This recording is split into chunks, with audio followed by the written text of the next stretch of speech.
Okay, welcome back and Happy New Year. I call this January 11, 2022 meeting of the Bernalillo County Commissioners to order. We will have a moment of silence followed by the Pledge of Allegiance led by Commissioner O'Malley.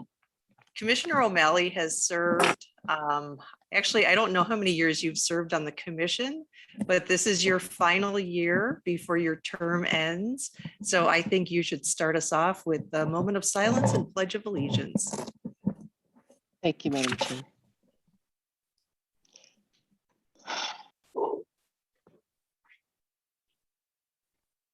You would join me in the pledge. Pledge allegiance to the flag of the United States of America, for which and the nation for which it stands, one nation under God, indivisible, with liberty and justice for all. I'm always afraid I'm going to forget the whole pledge. It's so simple. Thank you.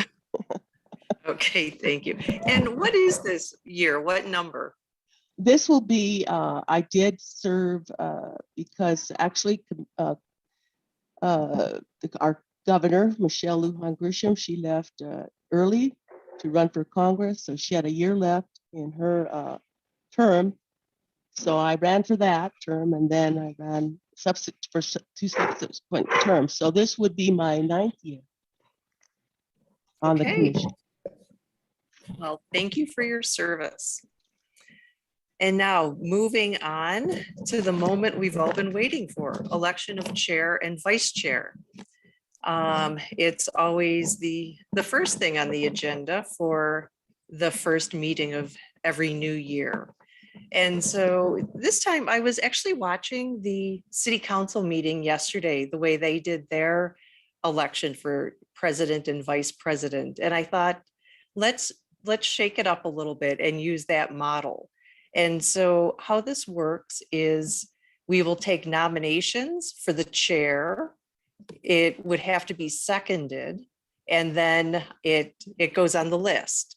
And then the Madam Clerk will call each commissioner to give their first choice, their vote. So we won't have nominations and a yes or no vote for each person. You will just speak the name of the person that you are voting for. And it looks like, unfortunately, I'm having a little computer issue here. So hopefully just, if I don't see you raise your hand, just please speak up. So do I have nominations for chair? Madam Chair, this is Walt Benson. Yes, Commissioner Benson. Thank you. I'd like to nominate Stephen Michael Quesada, Commissioner Stephen Michael Quesada. Okay, thank you. And I'll go ahead and second that. And Commissioner O'Malley. Thank you, Madam Chair. I would like to nominate Commissioner Adrienne Barboa. Okay, I will go ahead and second that. Are there any other nominations? Okay, so then the choices for chair are Commissioner Quesada and Commissioner Barboa. So Madam Clerk, please call the roll and each person will give their choice of either Commissioner Quesada or Barboa. No. Commissioner Barboa. Commissioner Barboa, myself. Commissioner Benson. Commissioner Quesada. Commissioner O'Malley. Commissioner Barboa. Commissioner Quesada. Commissioner Quesada. Commissioner Piscotti. Commissioner Barboa. And so that is, that's 3-2. Commissioner Barboa is the next chair for the year 2022. Congratulations. Thank you. Thank you, Madam Chair. Thank you for your year of service as chair. It's been great to watch you and learn from you. And I want to say that I appreciate Commissioner Quesada's leadership so much, and I hope we can continue to work together for our county. Thank you to everybody. Thank you. Thank you. And so we'll move on to vice chair. Any nominations for vice chair? Yes, Madam Chair, Yeah, I'd like to nominate Commissioner Benson. okay. Any other nominations? I would like to throw my hat in the ring for vice chair. Any other nominations? Oh, I'm sorry. I guess we needed seconds. I know in the city council meeting, they didn't do seconds, but according to our rules, we need seconds. So I will go ahead and second Commissioner Benson for vice chair. And Madam Chair, I will And- second your nomination as well. Thank you, Commissioner O'Malley. Are there any other nominations for vice chair? I hear somebody in the background who's not a commissioner, so that will have to be disregarded. So then we will go ahead and vote either Commissioner Benson or Commissioner Piscotti. Linda Stover, please call the roll.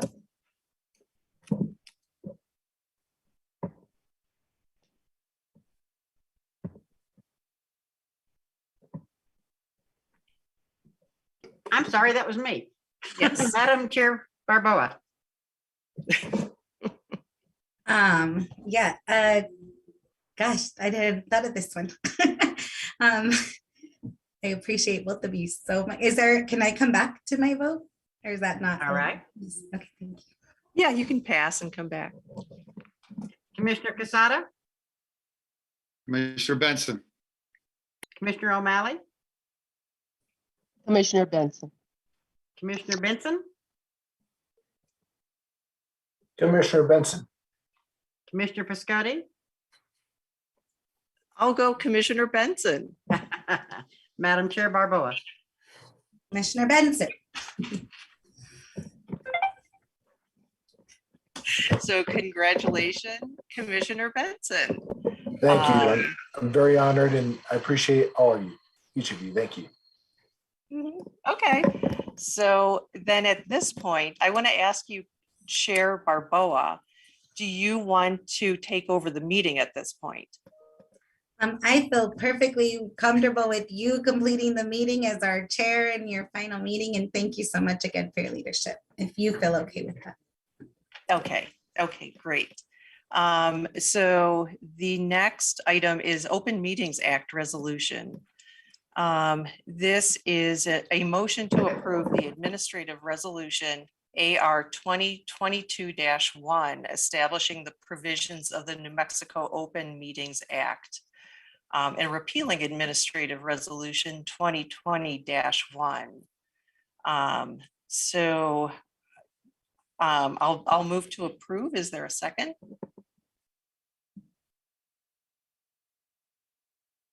Chair Barboa, thank you. And all in favor? And Madam Clerk, please call the roll. Commissioner O'Malley, Yes, in the affirmative, Okay. Commissioner Casada, Aye. Commissioner Benson, Aye. Commissioner Piscotti, Hi. Madam Chair Barboa. Aye. And so that passes unanimously, right? That was everybody. Moving on. Madam County Manager, are there any changes or additions to the agenda? Madam Chair, Madam Chair Barboa and Commissioners, yes. Item 8D, capital outlay priorities and funding requests amendments. Can we please remove from consent agenda and add it to adoption of resolution as item 10C, as in Charlie? And a vote is required for that change, Madam Chair. Okay, so moving the consent agenda 8D to 10C. I move. Is there a second? Second. Thank you, Commissioner O'Malley. So all in favor of that change? Madam Clerk, please call the roll. All righty, Commissioner O'Malley, Aye.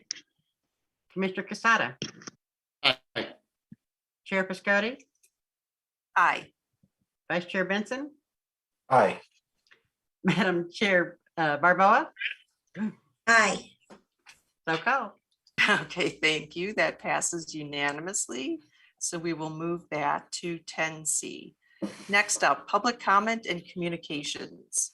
Before we hear public comment, we will proceed with communications item. And so County Manager, the state of the county address.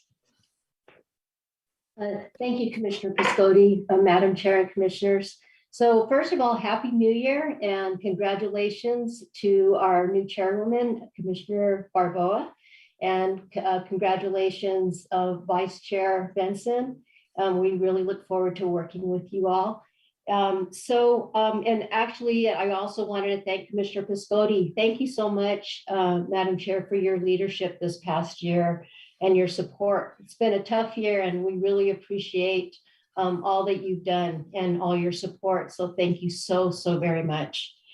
So as all of you know, so I give the State of the County address, and last year, because of all the crazy things that were going on with COVID, I did not present it to you. So I know that I'm overdue, but before I do that, I did think that it was appropriate to kind of give you just kind of a statement on what was going on with our ransomware incident. So if you will indulge me, I'd like to do that. Madam Chair and members of the board, as you know, Bernalillo County is experiencing a ransomware disruption that is affecting certain computer systems and prevents us from serving customers as we normally do. I want to thank Bernalillo County IT staff and our many partners who are investigating and working to restore systems and services as quickly as possible. I want to underscore that our IT department has been working tirelessly. I'm saying 12 hours a day on the weekends. We have an amazing staff. And so my hat's off to you, to our IT staff, Shirley, and you're the leader in that. And of course, Robert Benavides and Ely, thank you so very much. We are being assisted in the investigation and recovery efforts by law enforcement and our computer forensic specialists. The efforts are continuing around the clock and we are making a lot of progress. We're saying everything we can in our news releases and our website. And that's what we're known for, is we are transparent. So everything that we can possibly relay to our public, because this affects you and we know that, we want to let you know what's going on. And so if you can go to bernco.gov and get a little bit more information. A crime has occurred and we acknowledge that. And we are limited on what we can say so as not to interfere with the investigation or recovery efforts. We sincerely appreciate everyone's patience and understanding.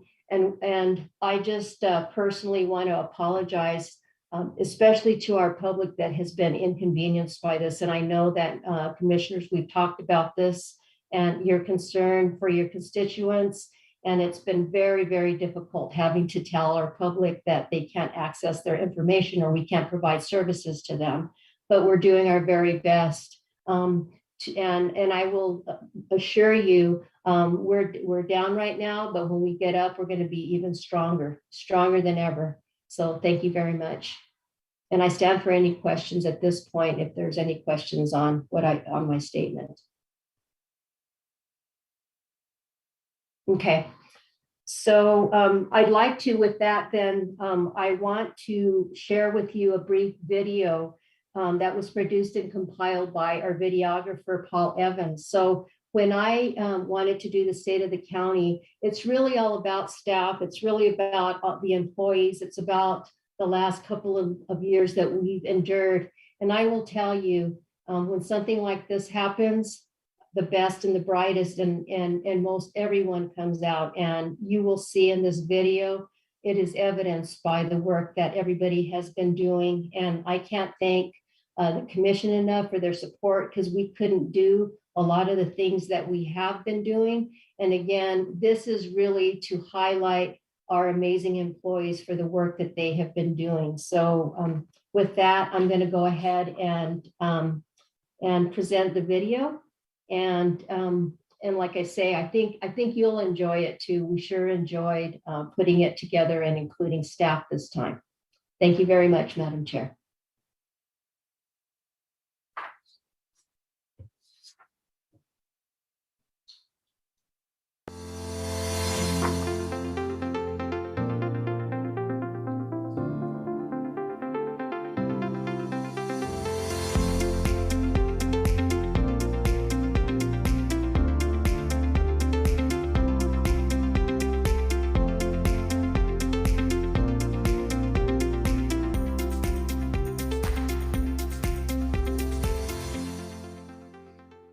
The state of Bernalillo County, in a word, thriving.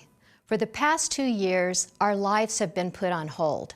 The coronavirus pandemic definitely changed our habits at home and on the job.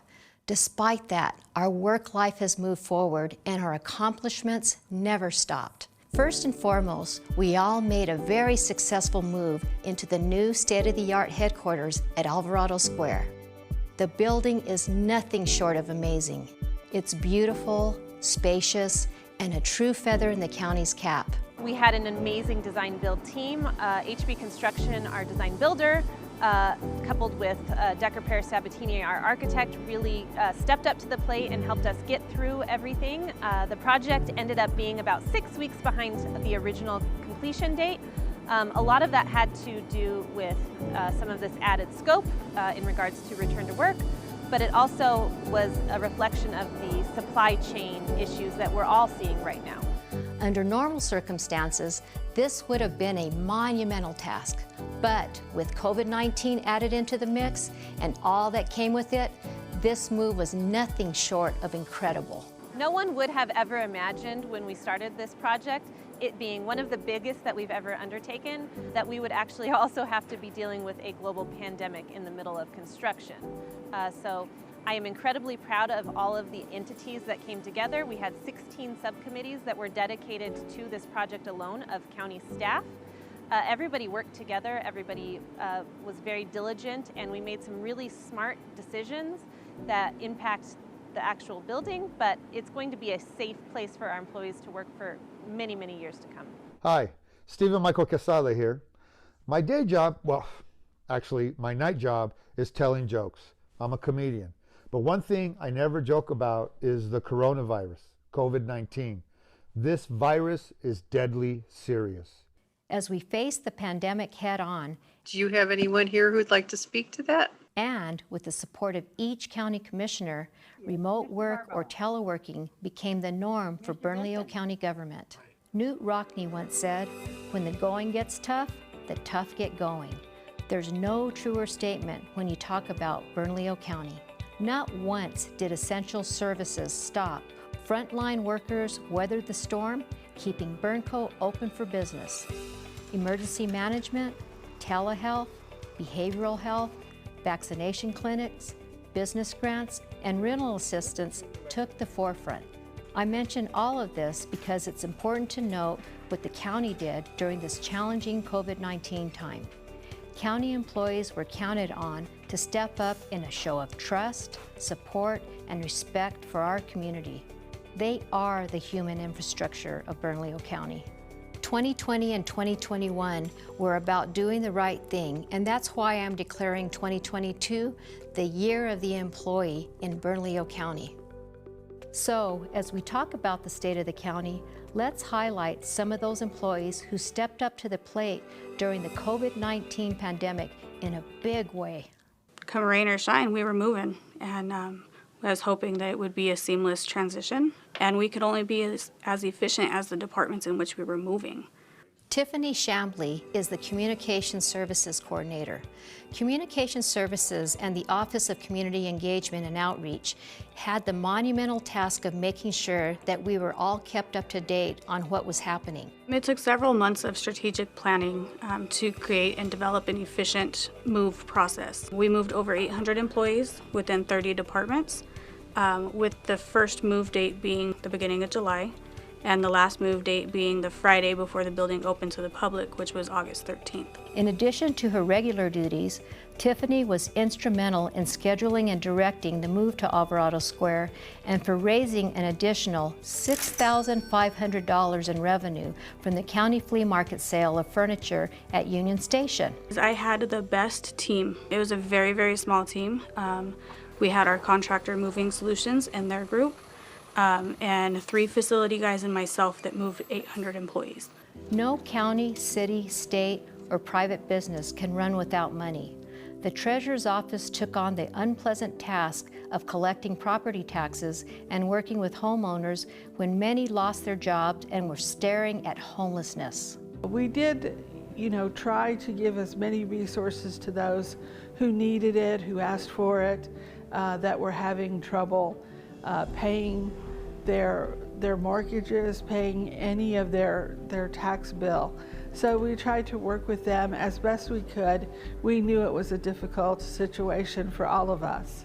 The county was open for business on a continuous basis by the ability of working virtually and having essential staff come in wherever necessary. The county Procurement and Business Services purchasing section was vital in procuring all of the laptops and all of the monitors that people needed to take home in order to conduct business. So we were instrumental in that procurement as well. But wait, there's more. Business and procurement services, credit cards, and checkbooks in hand kept the county supplied while managing millions in contracts and getting businesses paid on time so they could survive. Procurement and Business Services is 2 sections. It's purchasing and accounts payable. During the pandemic and until we moved to Alvarado Square, we were involved in processing on-time payments to vendors who perform services and give goods to the county.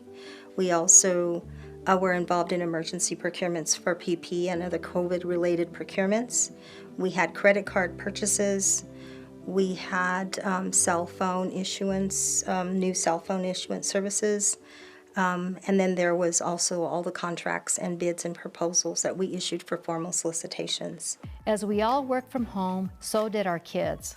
School went online, adding a new set of struggles for working parents. We were still able to have at least one kid graduate with an actual high school diploma, not going through like a GED or anything like that. So it's been a while since we actually had a youth that was here in our care graduate the high school diploma. So that's a credit obviously to our teachers continuing to work with that individual, for the actual youth that was in detention, wanting it and just really working hard and committing to that. Stanley Gray is the Youth Services Center Assistant Director who worked to get all the youth online for APS school, court hearings, and family visitations. We had to now become remote, meaning instead of us now being in person, now trying to be able to offer some type of schooling on their units in different areas of the facility. So that means getting a lot of staff who may not be familiar with some of the different electronics that it'll take to kind of run APS. So what we're able to do is kind of get different equipment in there with our maintenance team kind of coming on site, assisting our staff members kind of just getting well-versed and educated on, hey, how do I actually run this computer? How do I make sure that the teachers that are at home, right, are able to hear kind of what's going on from all of our different students. And at the same time, still practicing that social distancing, making sure that everybody is staying safe throughout the detention center. And again, many great services coming out of your office for Bernalillo County, including this right here, a very cool thing that's happening. It's the virtual online bingo with Brenda. Let's talk about that. That's right. And then there's our most vulnerable population, our seniors. So our seniors love bingo. In our centers, bingo is such a popular game. Everyone has such a good time playing it. With closed community centers, these abuelitos and abuelitas became shut-ins, cut off from the rest of the world. We had to make a shift in programs because seniors could no longer come to the centers. Everyone was being socially isolated, and we knew that seniors need that interaction. The Office of Senior and Social Services recognized this and stepped up to the plate immediately, bringing many of our seniors together through online programming. Really just looking at being creative and kind of springboarding off some of the things that we had already done, like book to movie. So we were able to do book to movie where folks could look at a movie on their own. Then we'd have a discussion online. We looked at other service providers like Cachette Dance was one of ours, where we actually offered online. We sponsored online sessions. And then we worked with Teeniers, which is a group that also helps seniors with virtual programs or closing the digital divide. So we sponsored programs with Teeniers so we could provide one-on-one consultation with our seniors so that when they had been isolated and they couldn't do the things that they've been able to do, or they were catapulted into a digital world like shopping online or trying to do video chats with a grandchild or a loved one, we were offering those. Construction and business had to keep moving if county businesses and residents were to survive. Planning and development services took on some very special roles during the pandemic. We didn't shut down. We still went into people's homes. We did inspections following protocols as best we could. We did the social distancing. We asked questions of our customers to make sure that nobody had a fever, nobody had experienced any sickness. County building inspectors went from one end of the county line to the other, helping everyone, from small businesses to major corporations. So this is the ductwork we're looking at today. We've done jobs from the small little water heater inspection, gas inspection, little plumbing rough-in, little HVAC system being replaced, a furnace replacement, an air conditioner replaced, this kind of stuff during the COVID time, all the way up to the big, large job Amazon, which was a lot of inspections, and we did a lot for them. It's a small building of 2.5 million square feet. It's probably got 5 miles of piping in it. Normally we do permitting for water and wastewater. So that's any wells or septic tanks in the unincorporated area of Bernalillo County. Yes, so what you want to do is open up notes on the iPhone. Technical services also had the task of bringing some local contractors into the 21st century. So a lot of people were home during COVID, and so they were in the process of upgrading their home or improving the value of their home. And so what we found out was that some of these people had flip phones. And so when they would send us documents or pictures, they were just horrible. And so we couldn't read them.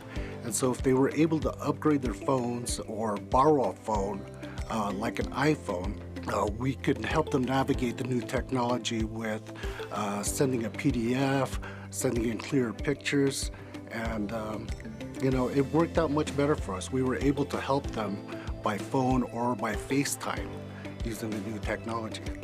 Mark that down as other duties as assigned. While we've highlighted a few departments and employees, I'd like to mention Bernalillo County Public Safety, including Bernalillo County Fire and Rescue, the Sheriff's Department, the Metropolitan Detention Center, and the Behavioral Health Program.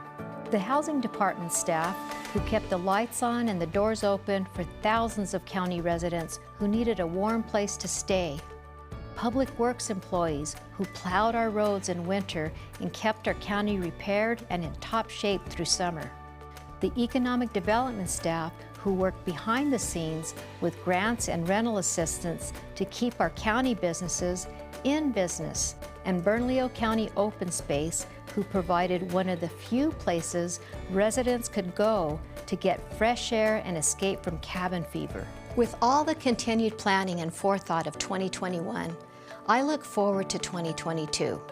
I know that Bernalillo County staff are now more prepared, better trained, and up for any task put before them. Our project lists are full, and Bernalillo County is ready, willing, and able. Bernalillo County, we were always more than you think, but now we want you to know you can count on us.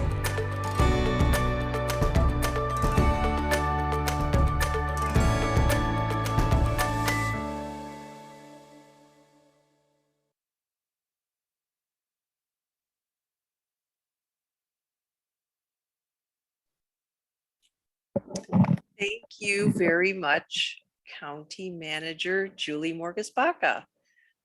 Commissioner O'Malley, I see you have your hand up. Go ahead. Thank you very much, Madam Chair. And I just, I really appreciate Julie's, just her attitude, which I think makes a huge difference to the employees, to all of us who who, work on behalf of the county. We do, what we do as commissioners. But, employees are coming every day. They're working hard, they're taking on a lot of responsibility.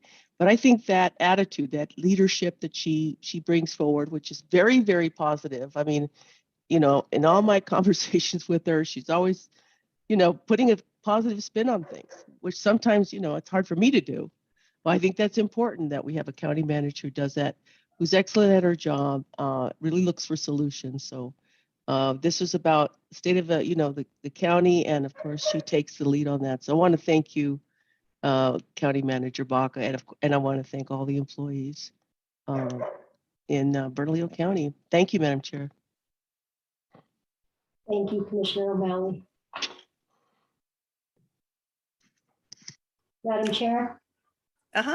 May I say something? I just, I can't say enough how proud I am with the way our county staff at all levels responded with so much spirit and determination. I mean, they were all just really amazing. I mean, they didn't care how long they worked. They didn't, care if they gave up their weekends. They did it because they wanted to do the right thing. And so I'm really proud to be the county manager, and it isn't hard for me to be positive because they make me a better county manager. So thank you very much for your comments, Commissioner O'Malley. And yeah, thank you, Julie. Thank you to everyone. Thank you for this little trip down memory lane of this past year. It's been a really tough one. And I think the county did a lot of great work, being very flexible and just doing what we needed to do to get a lot of good work done. I also want to thank Paul Evans and his team for putting that video together. I'm sure that took hours and hours of work, days and days and weeks. So I appreciate that. And I look forward to where we are going next this year and beyond. And you can definitely count on us. Any other comments? Okay, seeing none. Let's move on then to the Sheriff's Office Advisory Review Board Annual Report. And Ken Martinez will introduce this, and then SOAR Board Chair Tommy Jewell will present. And I just want to say up front that Tommy Jewell, I see you're there. You and your team did such a great job on the annual report. It is very thorough and well thought out, and it's in our agenda packet. I really recommend that anyone who's interested, please go and read it. For your first year and first annual report, it was just phenomenal. So Ken, did you want to say something? Thank you, Madam Chair and members of the commission. I learned a long time ago to never keep a judge waiting.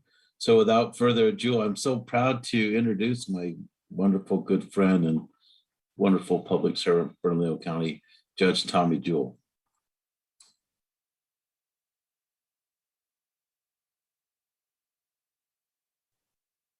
I think I'm unmuted. Can you hear me?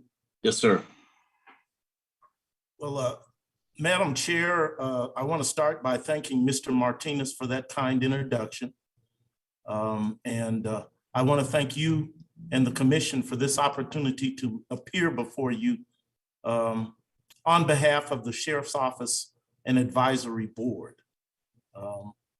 The commission may recall that the board was created in September of 2020. And we have operated under COVID conditions consistently. So I have not had the opportunity to personally meet my fellow board members, even though we've had 12 meetings, all electronically. But as you have indicated, Madam Chair, before you is a 12-page report with some 14 pages of appendices chronicling the activities of the Sheriff's Office Advisory Board. And that has been over the 15-month period since our creation. And as you have indicated, I'm here to commend its reading to you. Also to thank the staff, the county staff that assisted us.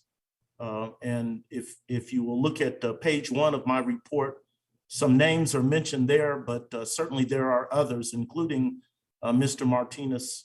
But I see Crystal Griego, who has acted to assist us on a daily basis, in addition to keeping minutes and publishing agendas for our meetings.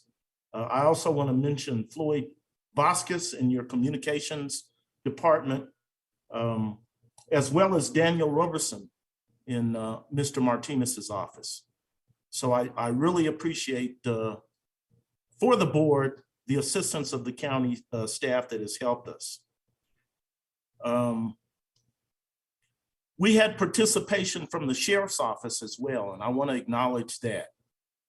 I think perhaps this board was created at a difficult point in the relationship with the sheriff's office, but consistently we had at least 2 undersheriffs present at our meetings who would speak to the various issues that arose. And so we're very appreciative of their participation. In addition, I think we had a captain who helped with some of subcommittees in understanding the SOPs, the standard operating procedure. So we're beholden to the sheriff's office for its participation. We're beholden to the county staff for its assistance. But I think moreover, we want to thank the public that gave comment during those 12 meetings that we had. We know that some of you commissioners attended some of the meetings, and we're grateful for that. But for the public, it can sometimes be a difficult proposition to make public their fears and concerns. And indeed, we had some proud and brave citizens who did that. Whether their comments were positive or negative, we learned by them and attempted to study and place them in this report that's before you. I want to mention that Debbie Strongen, board member Strongen, is on the Zoom. I see her, and if the chair is so inclined, I would certainly invite her to comment. She's responsible Absolutely. primarily for the compilation of this report. And so while I'm certainly proud to have served with all of the board, Debbie went above and beyond.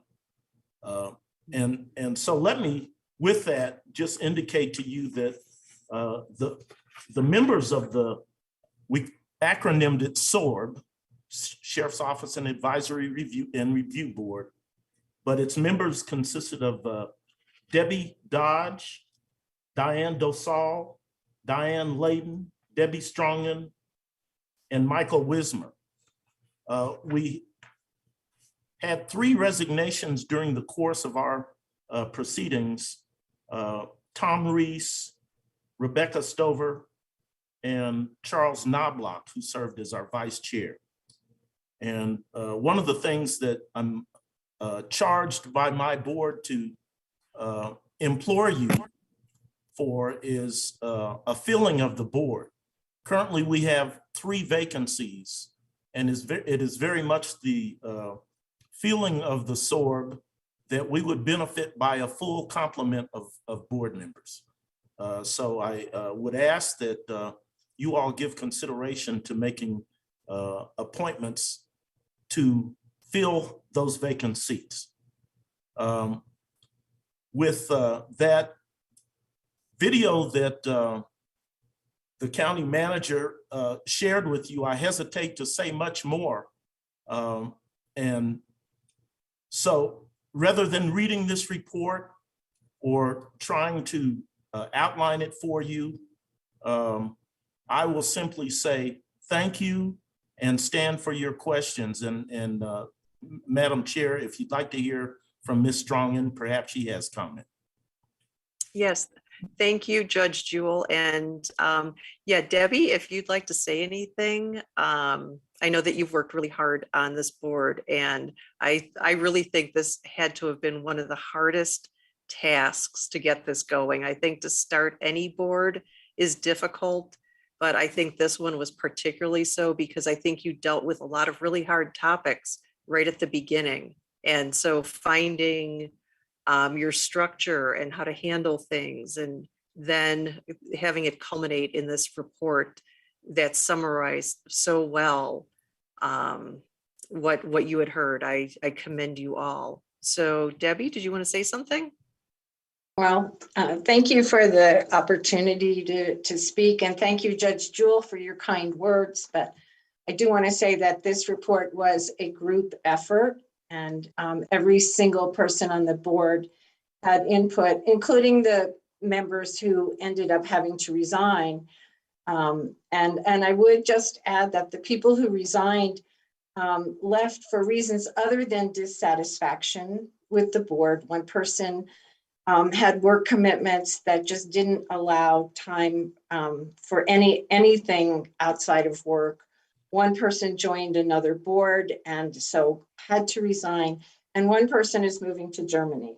So that's how we lost 3 members in our first year.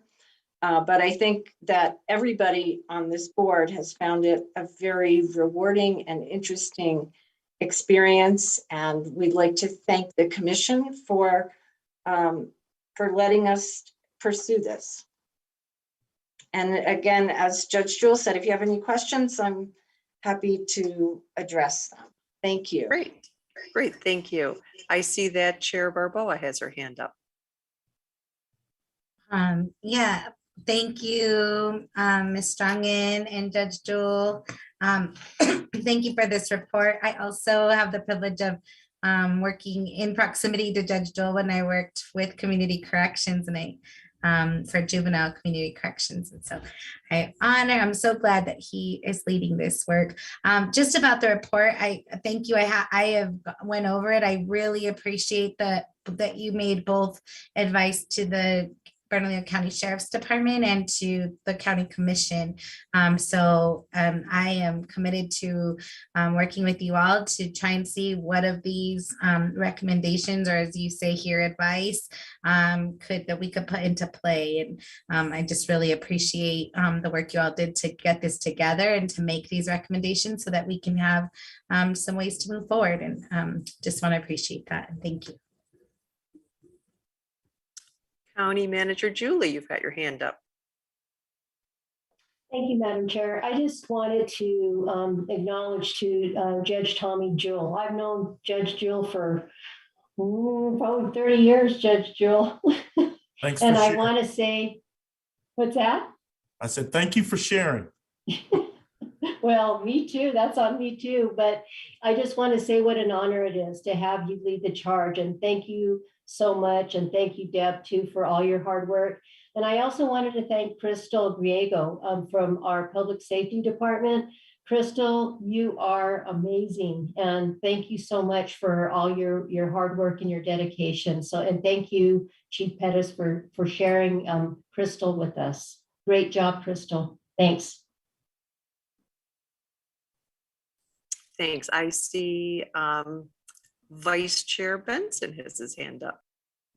Thank you, Madam Chair. Ms. Baca, I'm pretty good at math actually, so I just did it in my head. So you've known Judge Jewell since you were 2 years old. That's pretty awesome. That's all. Thank you. Thank you. And Judge Jewell was only 4.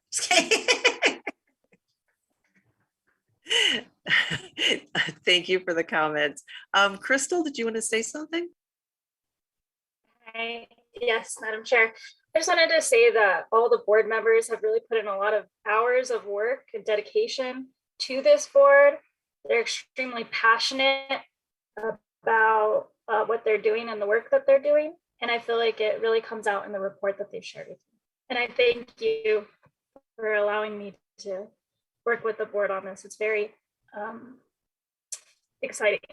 It's never boring. And we appreciate you, Crystal.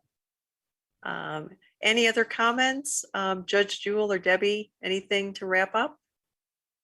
No, I hope that you will read our recommendations to you, and certainly don't hesitate to come and address your issues with us. I think back to that adage, forming, storming, norming, performing, and we are just about formed and ready to storm. So we invite you in this area to assist us in the work that you've drawn us into. Thank you. And so on that note, I'm sure that you welcome a lot of public comment. What are ways that people can get in touch with you, either email or attend your meetings? When are your meetings? We have been meeting, Madam Chair, the second Friday of each month. And Crystal has been good about making sure that it is on the county website. In addition, Floyd we passed and it's a part of the packet. We passed a publicity statement, and I, as a spokesperson for the board, have made several appearances. We're not just waiting for public comment; we're actually soliciting it. And so we have made some TV and radio appearances towards that. And in each of those appearances, we direct people to contact Crystal. We give that county phone number, and we direct them to the website. And we otherwise invite them to engage with us on that second Friday of the month. Okay, thank you very much for that. Thank you for all the outreach you're doing and all the work that you've been doing and that you will do going forward. And I hope that those vacancies do get filled on the board. We would appreciate that. Thank you so much. Okay. So if there's nothing else, I guess we will move on then to public comment. Julianne, is there anybody signed up for public comment? Madam Clerk, we do not have any signups for public comment. I know that the app to sign up was down given the current situation, but I did not receive any calls or direct requests from the website. Okay, thank you. Then let's see, moving on to minutes. I move to approve the December 14, 2021 administrative meeting minutes. Do I have a second? Second. Thank you, Commissioner O'Malley. And all in favor, Madam Clerk, please call the roll. Commissioner O'Malley. Aye. Commissioner Quesada. Aye. Chair Piscotty. Aye. Vice Chair Benson. Aye. Madam Chair Barboa. Aye. Thank you. Thank you. That passes unanimously. And now we're moving on to the consent agenda. And as always, does anybody have anything they'd like to take off the consent agenda before we start assigning resolution and ordinance numbers? Okay. I did. Go ahead. I don't want to prolong, but I did want to just, if I could just comment and maybe not pull something off, is that permissible, Madam Chair? Yeah, sure, go ahead. I just want to note that the Addiction Treatment and Advisory Board resolution and appointments is on the consent agenda.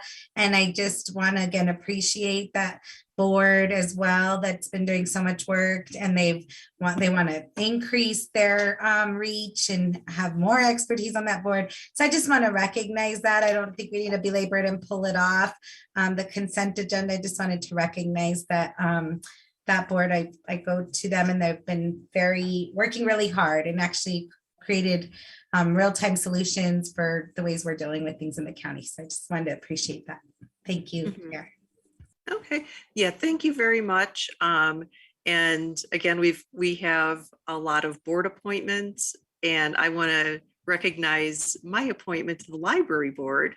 The library board is always one of my favorite boards because I love libraries, And so I am appointing Samuel Supernovich to that, who also loves libraries. And when I spoke with him, he said that he really understands because he grew up having the library serving many functions in his life, you know, as a place to go, a place to, you know, just have a safe place to go, as well as learning, education, entertainment. And so I thought he would be a great appointment for the vacancy on library board. So any other comments on consent agenda? Seeing none, I move to, oh, shoot, Madam Clerk, before we approve anything, we have to give out those resolution and ordinance numbers, don't we? So 8D is moved to 10C. So we need ordinance numbers for 8A, 8F, 8J, 8K, 8L, and 8M, and an ordinance number for 8N. Yes, ma'am. 8A is AR 2022-2. F2 is AR 2022-3. J is AR 2022-4. K is AR 2022-5. L is AR 2022-6. M is AR 2022-7. And N is ordinance 2022-1. Okay, thank you. We're back down at the low numbers. So I will move to approve the consent agenda. Do I have a second? Second. Thank you, Commissioner O'Malley. And all in favor, Madam Clerk, please call the roll. Commissioner O'Malley. Aye. Commissioner Casada. Aye. Chair Piscotti. Aye. Vice Chair Benson. Aye. Madam Chair Barboa. Aye. So called. Thank you very much. That passes unanimously. So moving on to adoption of ordinance amendment to county code. Off-road vehicle use ordinance amendments. Sponsor Commissioner Casada. Thank you, You Madam. wanna- Thank you, Madam Chair. I appreciate that. As you all know, when I first became a county commissioner, one of the first meetings I met with is with the people that had problems with ATVs up and down the ditch banks in the acequias. I spent the last 4 or 5 years putting gates on the acequias because, you know, the ordinance doesn't really define, I think, you know, the danger of those being on the roads and on the streets. Also, just for information, that even the police can't pull them over. They can't stop them. They're not allowed to do that because I guess they'll run and they put, you know, themselves in danger and other people in danger. And usually it's young kids that are riding these. And so that was my game plan for the South Valley. But up here on the Southwest Mesa, which is kind of sad because I live right next to the desert. But these vehicles are up and down all the streets. They're doing wheelies. And then when we had that tragic loss of one of our young children in our community, with somebody using that as a vehicle, I thought it was time for us to have a conversation. This resolution, me and Mr. Martinez are still working on. So we're definitely open to suggestions and input. Because this is going to affect every district. I think it'll affect Commissioner Piscotti's district different than it would, you know, it's going to affect the city part of my district. You know, I'm able to do something in the county through the acequias, but that doesn't really put any kind of, kind of ordinance when it comes to paved streets or roads. My argument is I have to even have a registration and a license on my trailer. It doesn't even have an engine. My car pulls it. My camper has to have the same thing. I'm concerned that we can't trace these. I'm concerned that we can't chase these. There's a lot of concern I have. I know that they have a strong organization in New Mexico. I understand that what we do, we have to keep the rural area in mind. I'm very aware of that. You know, a lot of people do buy those within the rural area to cut down on fuel costs to go from one place to the other in rural areas, but they're really using that loophole to really abuse what's happening in our cities, in our streets. Just the other day, I went to get gas and these kids drove during rush hour down 98th. And if you ever been up on 98th during rush hour, it's dangerous enough to be in a lowrider, which is made out of metal, let alone, you know, these four-wheel or these off-road vehicles. And they just pull on up and they came in, they got gas. They had no concern, no seat belts, no, you know, it's like they live on their own rule. So I want to look at this and get input. I want to discuss it. I'm going to turn it over to Mr. Martinez here in a minute, but I also want us to look at, how we ask the state to respond and how we ask other counties to respond and how we ask the city of Albuquerque to respond, because we can change our ordinance and that's fine. And that's the work that we're assigned to do. But I think we really need to ask the city to look at what they do and what kind of, repercussions are to using these vehicles. And I'll just end with this. I will not stop until we get justice for this little boy. So many times people die and we talk about it for a couple of weeks and then we get distracted, and it's not our fault. We get distracted and we got other things that we got to do, and we get caught up in our district and we forget these small things as we move forward. I'm not gonna forget this. It's been a huge problem. We through our own ordinances have turned our head, and I think that we have a commission in place now that would stand up and fight for this little boy, because I think out of everything, this fight is for this little boy that I don't want his life to be in vain ever. So with that, Madam Chair, I think Commissioner Benson wants to say something. And then after that, I'd like to turn it over to Mr. Martinez. Okay, go ahead, Vice Chair Benson. Thank you, Madam Chair. And I'm looking forward to hearing what Mr. Martinez says. And I just want to thank Commissioner Quezada for this step in leadership. This little boy went to a school. Actually, they lived in my district and their family lived in my district, and the schools in Commissioner Piscotty's district. But they,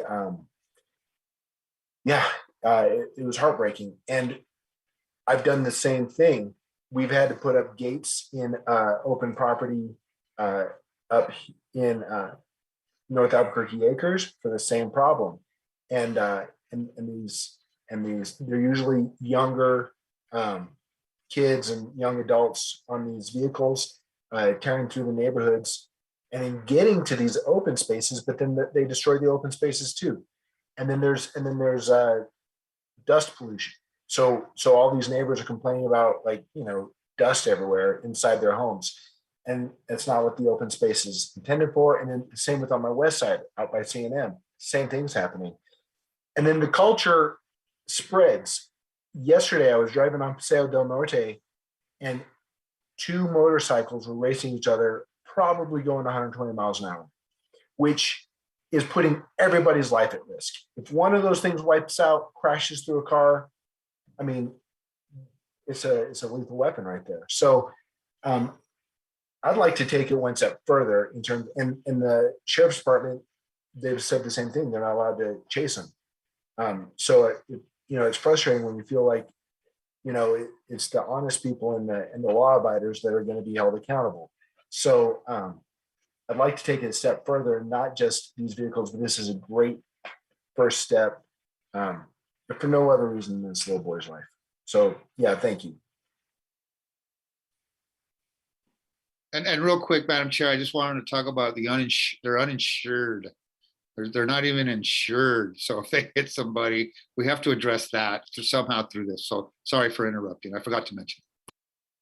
Yeah, no, that's fine. Ken Martinez. Thank you, Madam Chair and Commissioner Casada, and also had the help of Mr. Grubasek, help drafting this too, and all of us are working on it together.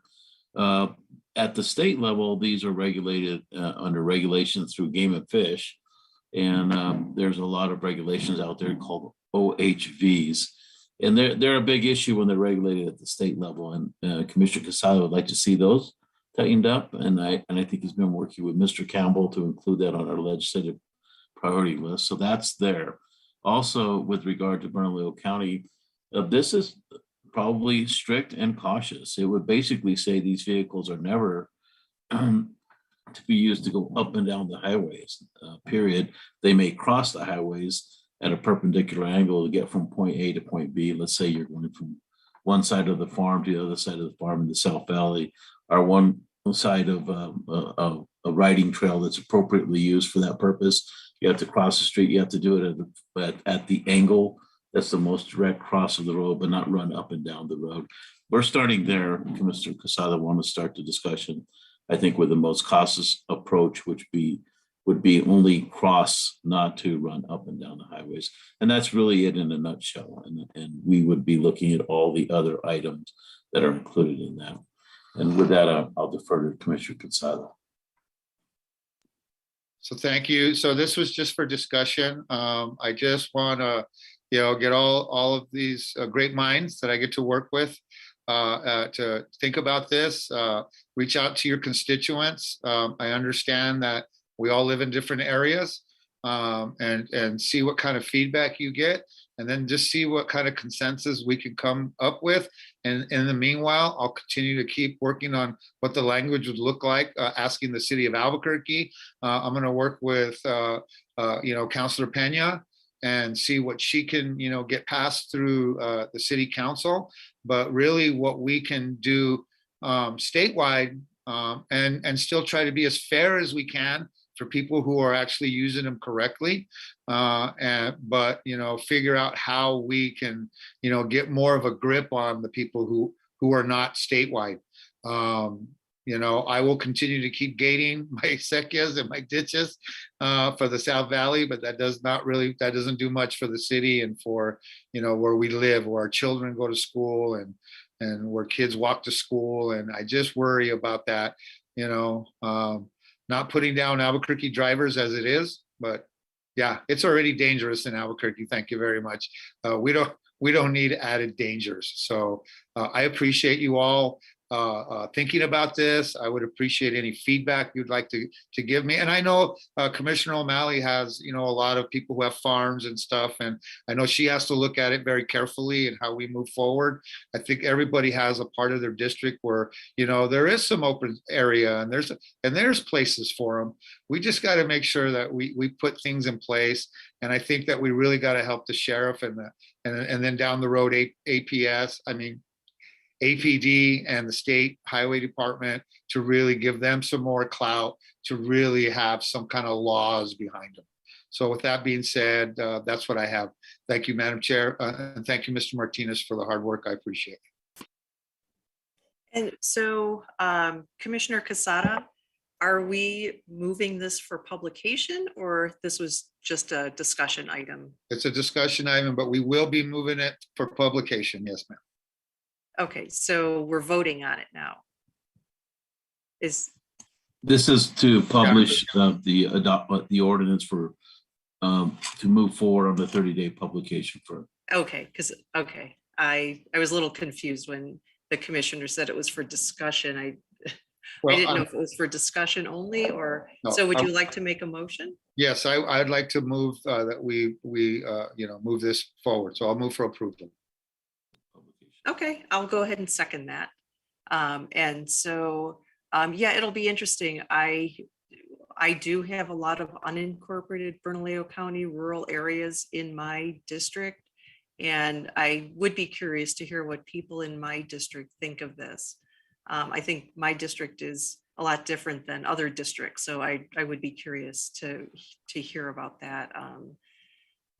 Those off-road vehicles really, it seems like they stay off the road. So I'd love to hear some public comments. Thank you. So all in favor say aye, and Madam Clerk, please call the roll. Commissioner O'Malley, Thank you. I just wanted to make a quick comment before my vote, but I want to say that this has become a very serious public safety issue. And, you know, I want to thank you for bringing that forward, Commissioner. Aye. Commissioner Casada, Aye. Chair Piscotti, Aye. Vice Chair Benson, Aye. Madam Chair Barboa. Aye. So called. Okay, thank you. That passes unanimously. And now on to 9B, the introduction of the 2021 International Fire Code and Amendments. Chief Perez to present. Madam Chair, Commissioners, good evening. So what you have before you is the wanting to publish the articles that we are, or the amendments that we're proposing to make to the 2021 International Fire Code. We're currently operating off the 2015 code. And in order to stay in step with where the city of Albuquerque and the state are looking to go, we're trying to get ahead of the game and move forward with the adoption of the 2021 code.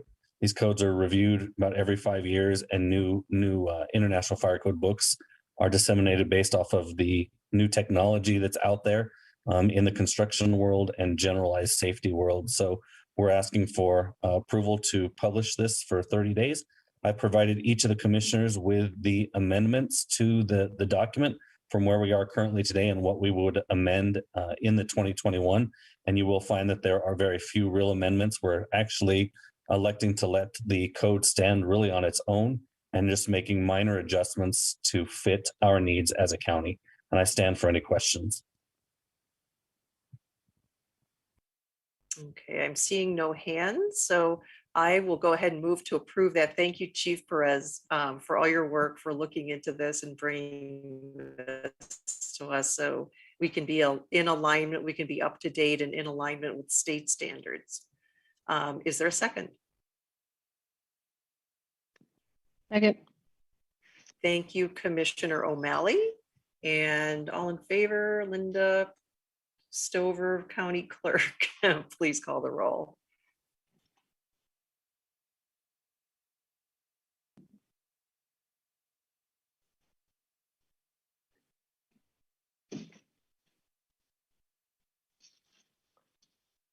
You're still on mute. Hey, it's Madam me, Counsel. Commissioner O'Malley, Aye. Commissioner Casada, Aye.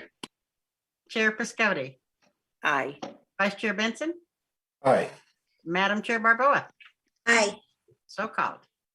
Thank you very much. That passes unanimously. Now moving on to 10A, adoption of resolution.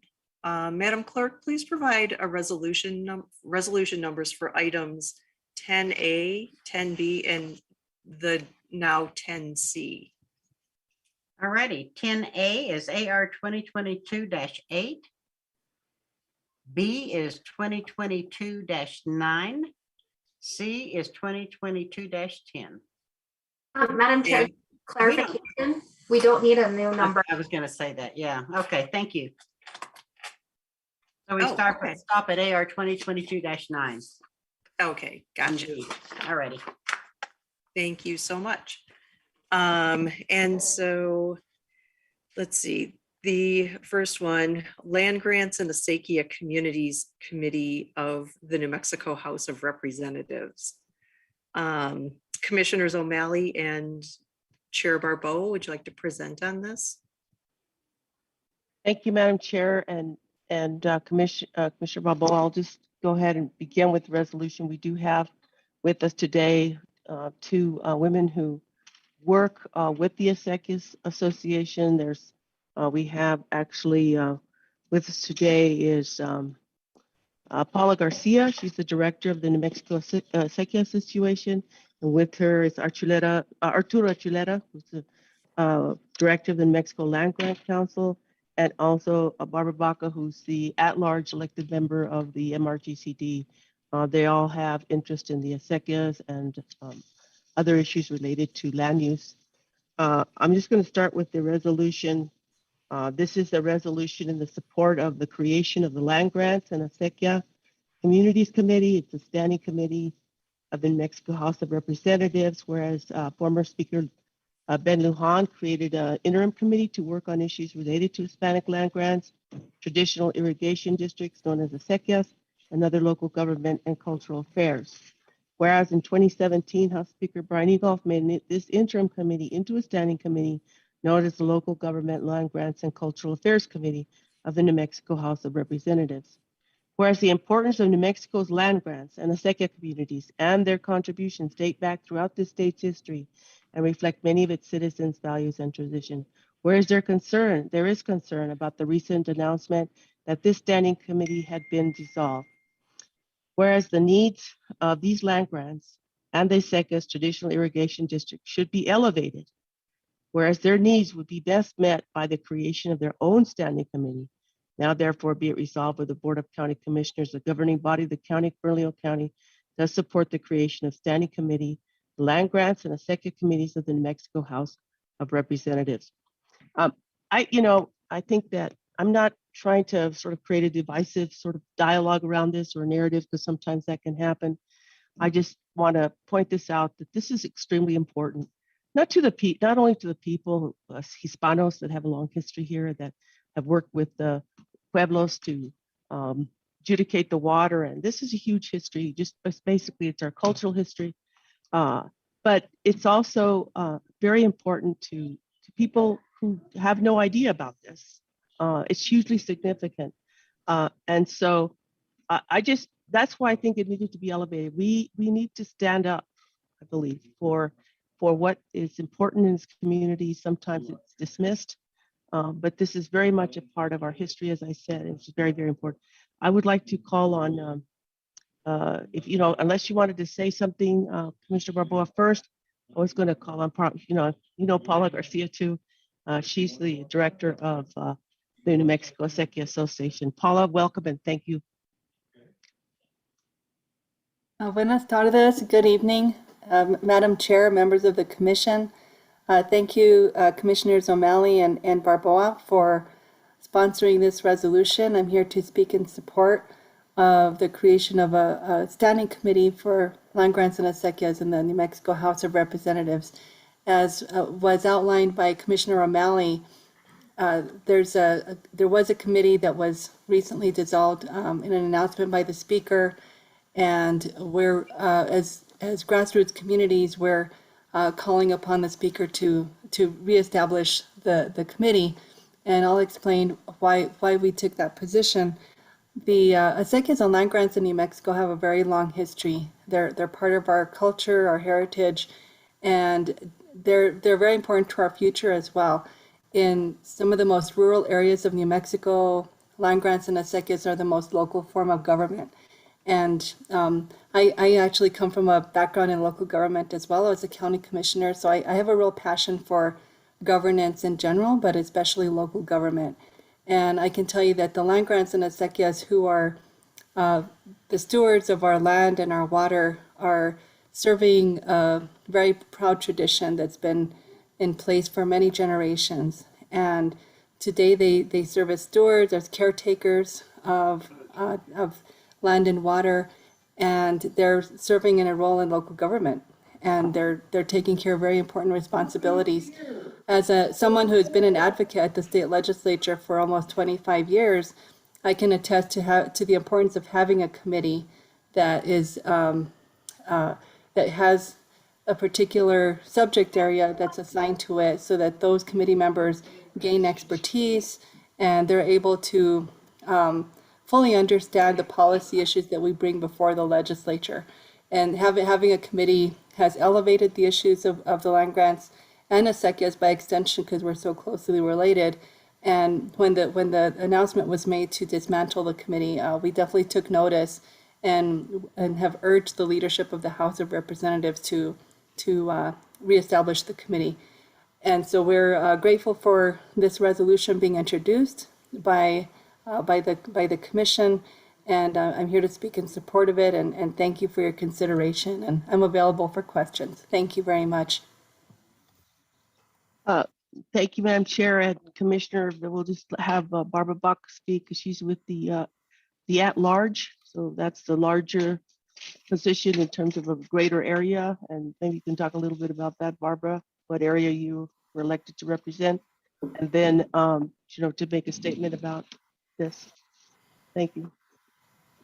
Thank you, Madam Chair, Commissioner O'Malley, and Commissioner Barboa, now new Madam Chair. Thank you for letting me speak on AR 2022-8. I am very supportive of this resolution before you because the importance of our acequias go, as Paula talks about, deeply within the culture of New Mexico. I represent the Middle Rio Grande Conservancy District. Today, I want to say that I'm not representing them in my voice, but I intend to put forward a mirror resolution to the Board of Directors because I believe that this is very important for us to take a position in getting the support of the House of Representatives and having this standing committee established to support acequias. My district in the middle Rio Grande Valley is from Cochiti Dam down to Bosque del Apache. And the acequias are the lifeblood of the valley. It doesn't stop there. That's what includes Bernalillo County, but of course the whole of New Mexico. Our acequia system is incredibly unique.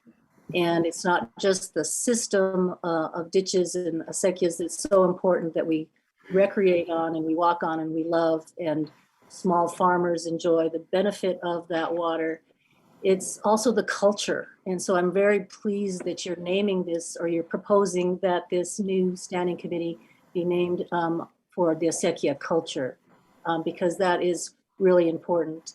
And I will just close with, to remind some of you, if you don't recall, we have a standing agreement between the county, the Conservancy District, the city, and the Water Authority to promote the education of our acequias on the Atrisco, Acequia Madre de Atrisco, that we're working on right now for the purpose of bringing up the next generation, teaching them the importance of our acequias and our acequia culture, and continuing this culture forever. We want to keep these in perpetuity. So this standing committee and this resolution truly just brings attention to it. It emphasizes the importance.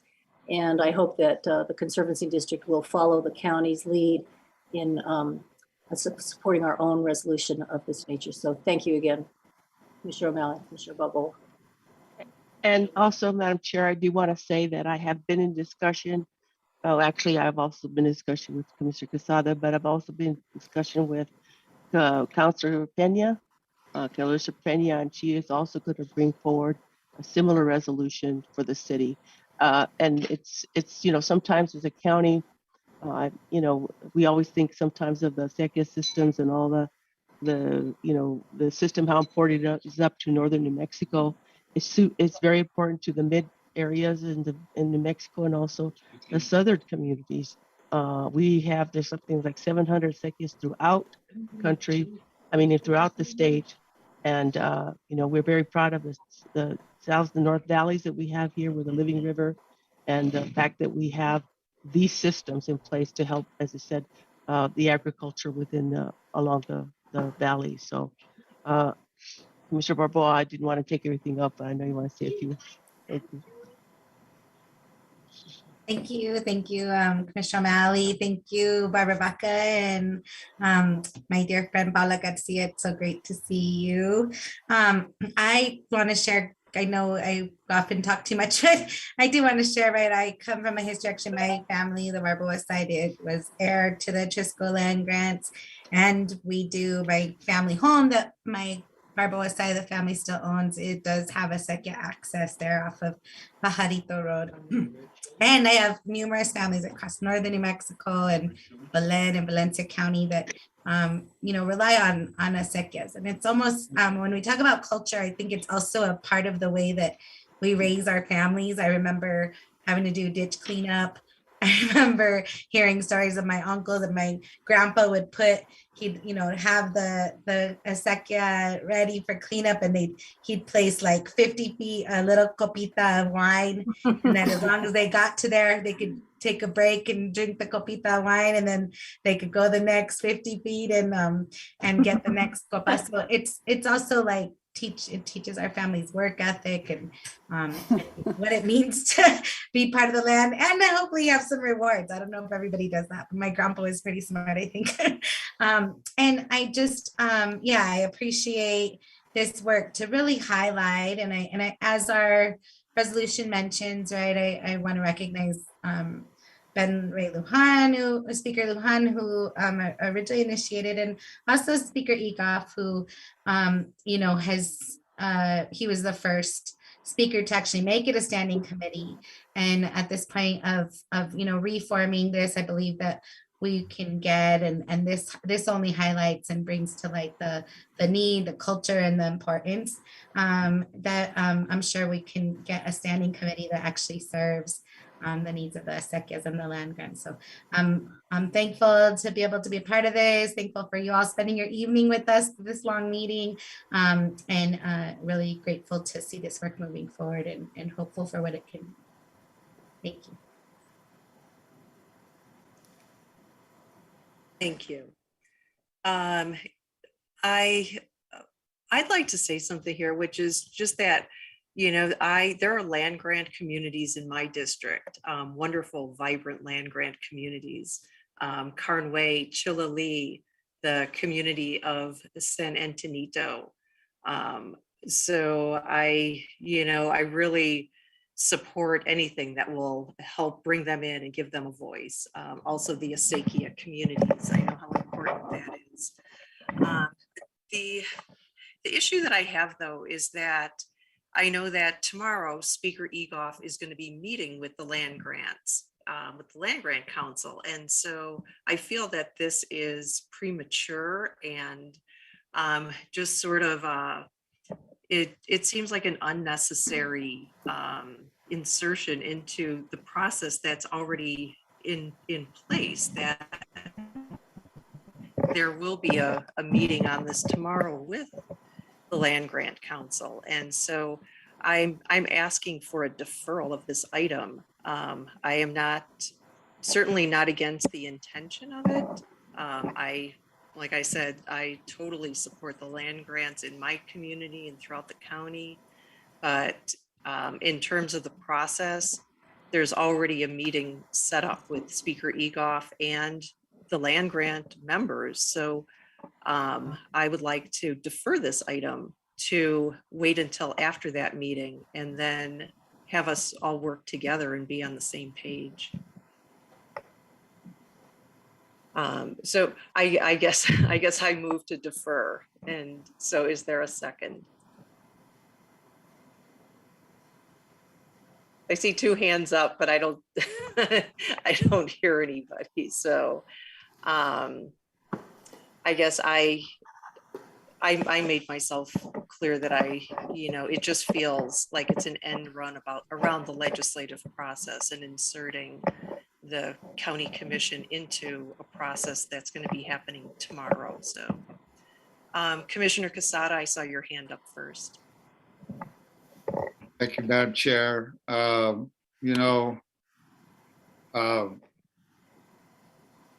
Historically, as has been stated earlier, that this is really important to us.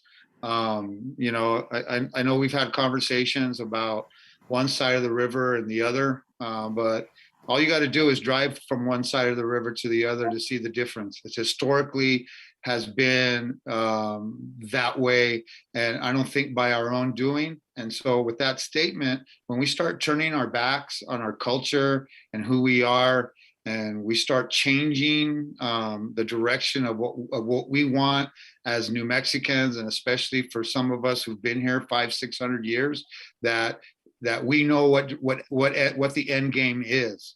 So if we rely on other people to make decisions for us without us speaking up, we know what the results are. So I'm glad they're talking. I'm glad that they're going to have discussions, but I think they need to hear from us, because if we don't speak up, then they don't really, so then we don't have no skin in the game. And I agree with Commissioner Barboa, Commissioner O'Malley, that we need to speak up to let them know that we're paying attention, we're listening, and that we find this very, very serious. And hopefully that will help with the talks tomorrow. And I think that sometimes we do have to add pressure. And so I support this, and I just want to make those statements because my father, when he got out of the military, he dug those ditches. And we can't forget about not only the cultural relevance, but the job creation and all the other things that are tied to our acequias and our land grants. So thank you very much, Chair. Thank you. Chair Barboa. I guess I just wanted to address them. I think that this resolution, right, highlights the cultural need. It just explains that we want a standing committee, and I believe that that work will happen tomorrow, or that hopefully how it happens. And I think it is important for us to give attention. And I guess I don't see the conflict of interest other than that we're really explaining and making a statement. So thank you, Chair Piscotti. And I just wanted to I feel affirmative that this helps to highlight and bring light to our continued need. And thank you. Madam Chair, I'd like to move approval. Okay, is there a second?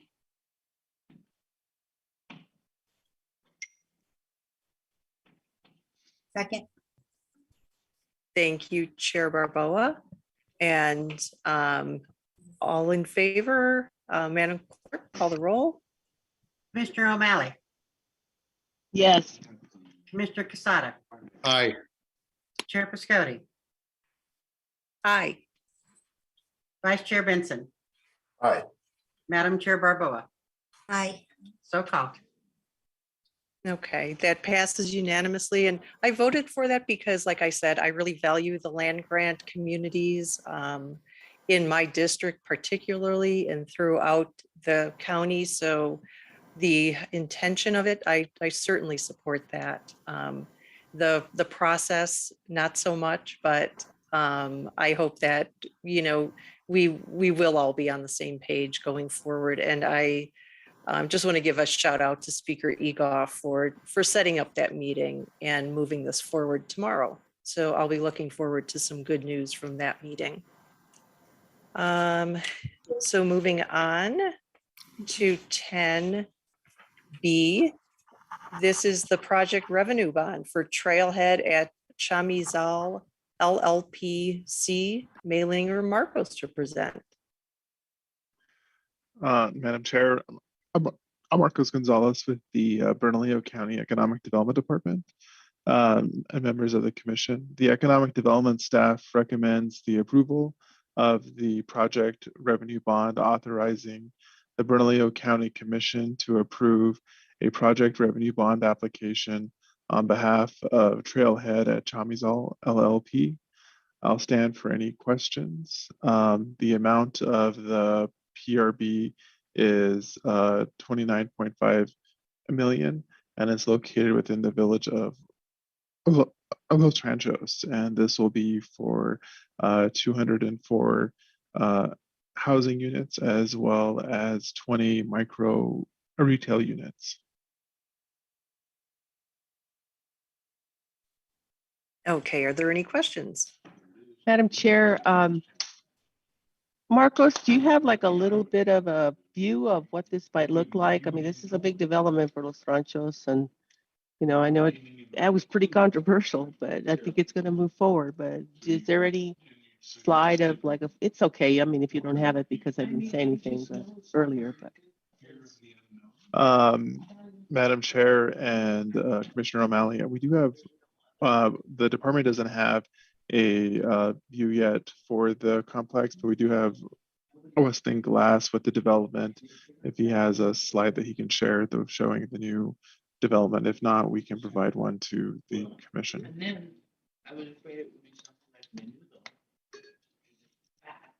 Hi, this is Weston.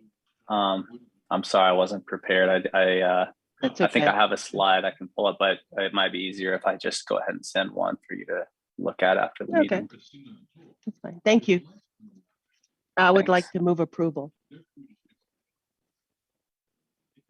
Okay, is there a second?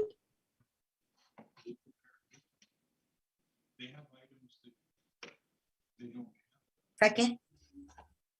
Thank you, Chair Barboa. All in favor?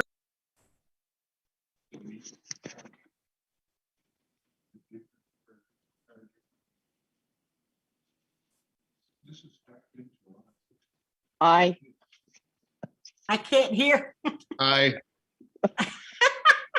Commissioner Benson, Aye. Vice Chair Benson, okay. Chair Piscotti, did you say aye? Aye. Okay, Madam Yes. Chair Barboa. Aye. Thank you. I couldn't hear. Okay, thank you. That passes unanimously. And on to 10C. 2022 capital outlay priorities and funding request amendments, and Clay Campbell to present. Good evening, Commissioners. Clay Campbell, Chief of Staff to the County Manager. You all approved our capital outlay resolution back in December. And since that time, we've had 6 requests for amendments, and 4 of them made it before the publication deadline. 2 of them from Senator Michael Padilla, we just learned about late Friday. And so unfortunately, I did not have time to get that in before the publication deadline. So that will require a floor addition tonight to be included in our resolution. And if I may, if it's okay with Madam Chair, I can show you the resolution and show you the 6 resolutions that we're dealing with. If that's acceptable. Yeah, go ahead, please. Yeah, like Sally, Moody, family, storage, play, CPS. Okay, can you see my screen? That is the top area. That's Greg's place. Can you see my screen? Yes, we can. Okay, so what I have here are some highlights, and the green highlights are what are amended to this resolution before the publication deadline. There's 2 there under 2O and 2P, and then also 3L and 3M. But what needs to be added tonight is what I have highlighted in blue as 2Q and 2R.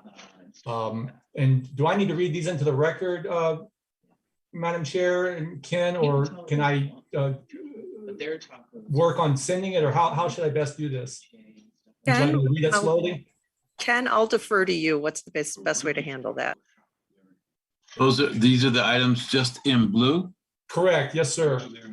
I think if we read them, let's just read them for absolute transparency. If you could just read those quickly. Certainly. So item 2Q would be $7 million to plan, design, and construct phased road rehabilitation and repaving for Isleta Boulevard in Commission District 2 in the South Valley of Bernalillo County. And item 2R would be $3.5 million to plan, design, construct, and improve the intersection of Rio Bravo and Condeshire Southwest in Commission District 2 in Bernalillo County. So with these 6 amendments, I stand for any questions you may have. Thank you.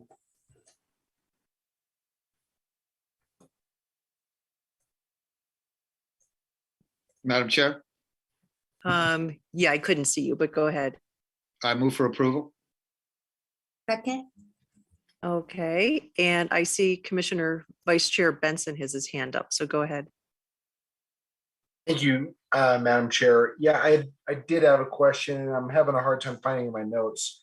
Can you review the difference in this between the, it looks like there's affordable housing items and then the road development, and whoever, Clay, if that's you who wants to address it or anybody else, it's fine with me.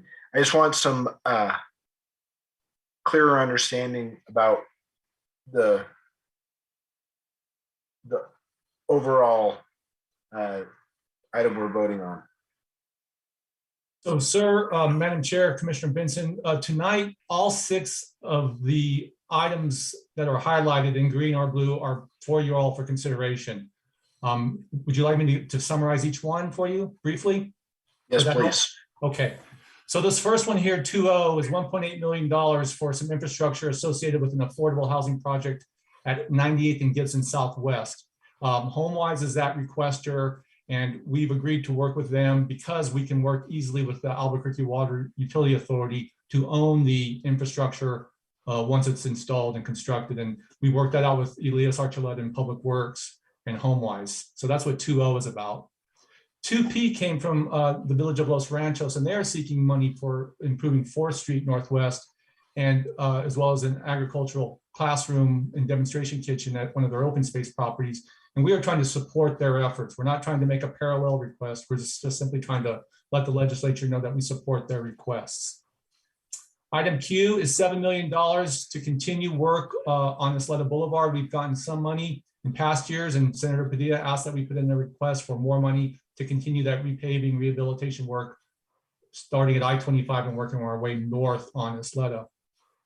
Item R, $3.5 million is to make some intersection improvements to Rio Bravo and Condeshire Southwest. And Elias Archuleta is on the line that if you had any detailed questions about Q and R, he can explain those. And again, R came at the request also of Senator Michael Padilla. Then moving down to 3L, as I understand it, this is a $2 million ask to go with a $2 million ARPA appropriation that Commissioner O'Malley requested for an affordable housing project. And the intention here, sir, is to place this affordable housing project that would also be a transitional housing. I don't think it's intended to be acquired housing, but it's for people who are getting assistance at the Recovery Support Center on Cardenas Southeast, next door to this proposed site. And that's also going to be a county project at the Recovery Support Center. And then lastly, item M is a $500,000 to install some a pilot project with pallet shelters for sick and indigent homeless women. And item L and M came from Commissioners O'Malley and Barboa. I stand for any questions. Thank you. All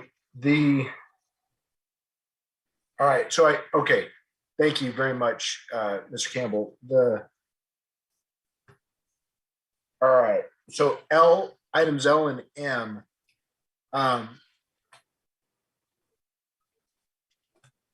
Okay, that's a lot of information packed into this little sentence. So, and Commissioner O'Malley or Commissioner Barboa, feel free to clarify. $2 million for affordable transitional housing. Can I get a little more information before we vote on that? And I guess another question is, are we voting on this one item or do we break them down into different projects that we vote on? Madam Chair, Commissioner Benson, you're voting for all of these to be added to the resolution or not, if there's a desire to change or alter something that's on there already. Okay, so item L then. I can speak to that. Great, I can speak to that. Thank you very much. And in fact, I was trying to get a hold of members of Yes Housing. That would either be Chris Baca or Thaddeus Ducetto, who's working with this, a nonprofit organization that does transitional housing and recovery for adults. So the city had the county had acquired a piece of property, and we're looking at that as a recovery center, and then there's housing that's associated with it. And I had asked for $2 million set aside for ARPA funding, and also this probably should have said co-sponsored by Commissioner Barboa, because this is her district and she's aware of this particular project. We've been talking about it for a while, but I think it's got my name on it because I had asked for the set aside originally for $2 million for affordable housing from ARPA funds. So ARPA funds in conjunction with new funding would provide anywhere from 15 to 20 units of housing.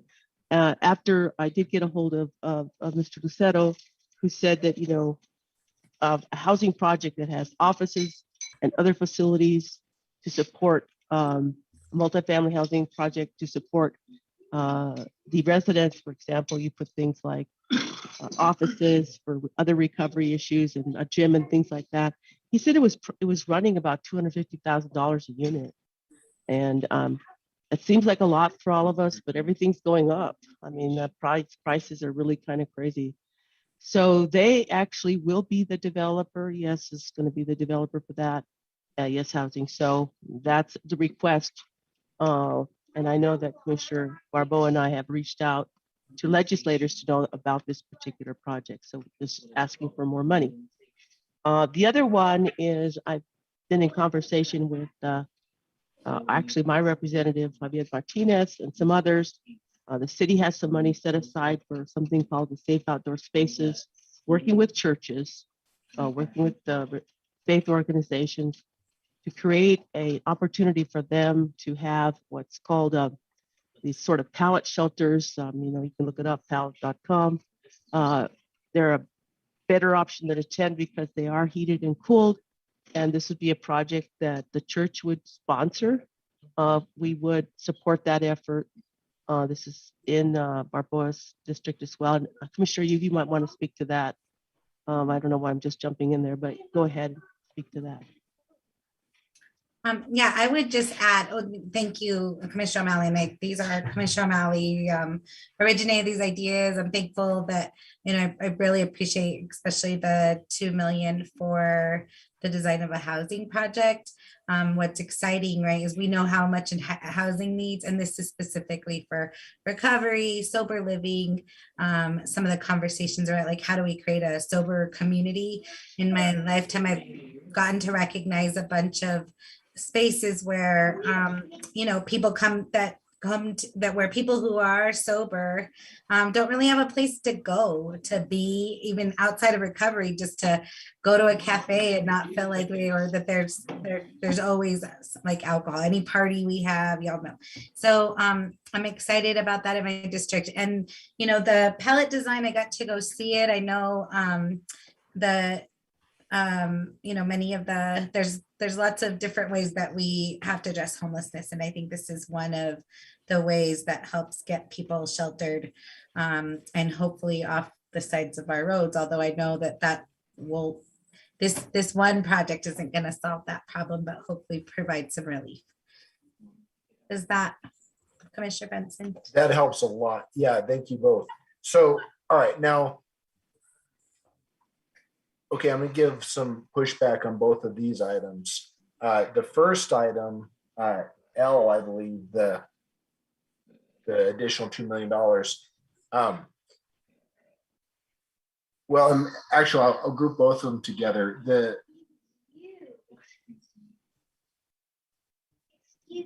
Okay, no, let's go to the palette thing.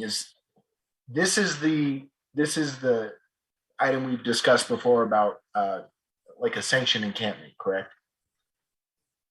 It would be on the church property. Yeah, yes, right, exactly. And so we've been working with the city of Albuquerque to define or to to be very clear, right, on what churches have in terms of their ability. So as they don't have to rezone a property in order to serve their mission, right? So the mission would be if they wanted to, help the poor, they have the ability to shelter folks. However, there's also some regulations that come in that have certain requirements for health and safety and those kinds of things. And then it limits the amount that people can put on any one site. And in terms of also land, how much land you can use and those sorts of things. We are looking at that, but what we've heard from faith-based organizations and others, and actually private industry or private companies in these areas, like, we got to do something. They've got people who are, it's just really like there's the options, right, for being able to get shelter as soon as possible in a safe and secure way without a lot of infrastructure that can happen pretty quickly.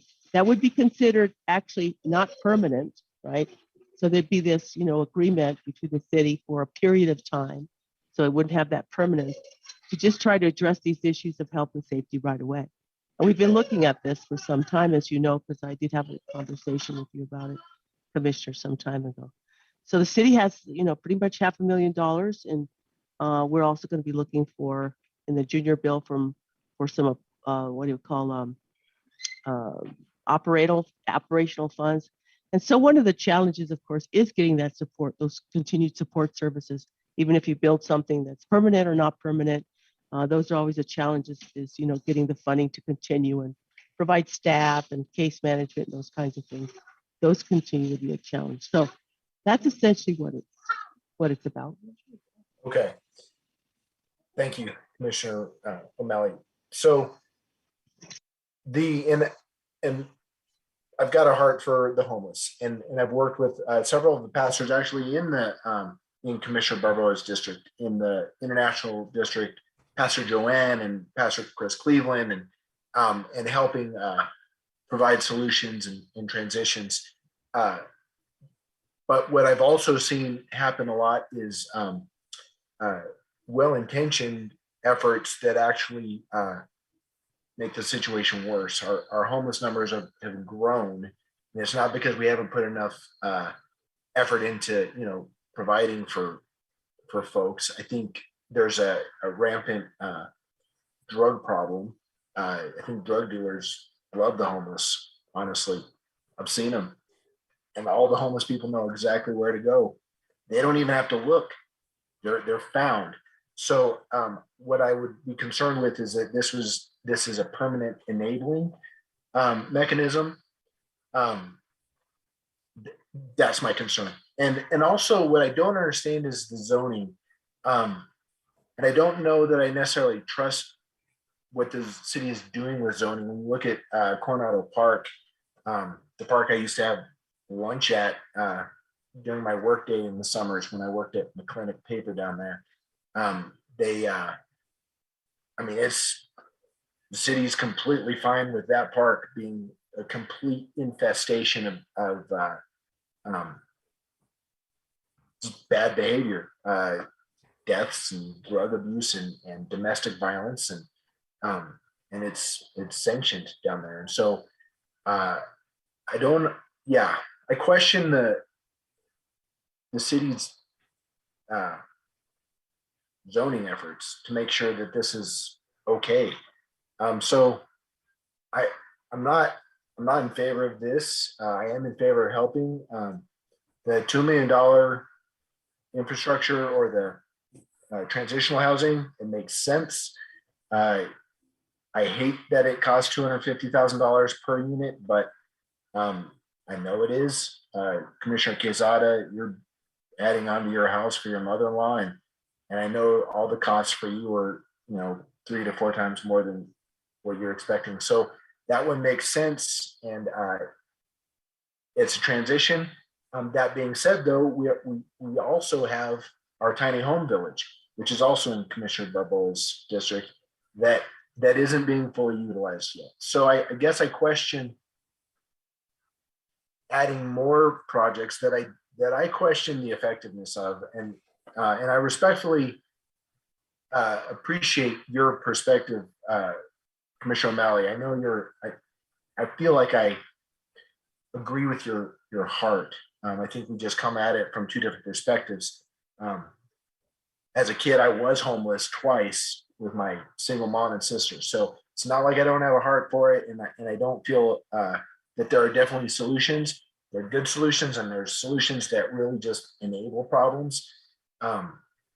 So if we have to vote on this entire thing, I'm going to vote against it just because of these 2 items. If we can pull them out and discuss them later, I would rather do that. I still don't understand. I don't know what the correct protocol here would be. Everything else I'm good with. Solutions for the homeless, I'd like to move forward with. I just, I don't feel comfortable with $2 million and this $500,000 items for an issue. And we still have the tiny village, which I think could potentially work, but it's not working yet. Well, I think everyone here would agree that it's not working yet. And we've got to figure out how to make that work.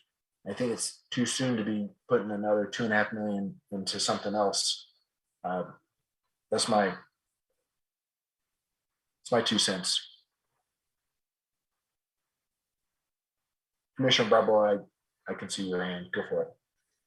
Yes, Chair Piscotti, thank you. And thank you, Commissioner Benson. I appreciate your directness, and I think it's important to keep looking and evaluating, measuring. I want to say that I think as someone who's worked in programs, I just want to address the tiny home village. I am directly working with Enrico and the county manager. They know we've been in conversation. I'm directly working with the newly hired staff there to set it, the programming. And I guess I want to just appreciate Commissioner O'Malley's work to get that brick and mortar piece right, and her strengths in bringing that.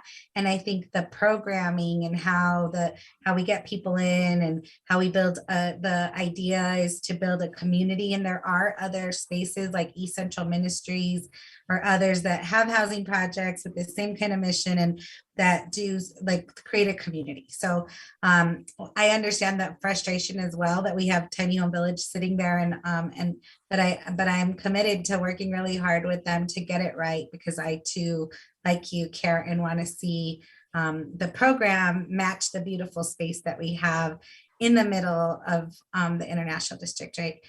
So I just wanted to note to that, because I know it's on everybody's minds and we get it, all of us probably get emails about it while we are seeing the overpouring of folks in our living unsheltered in our communities.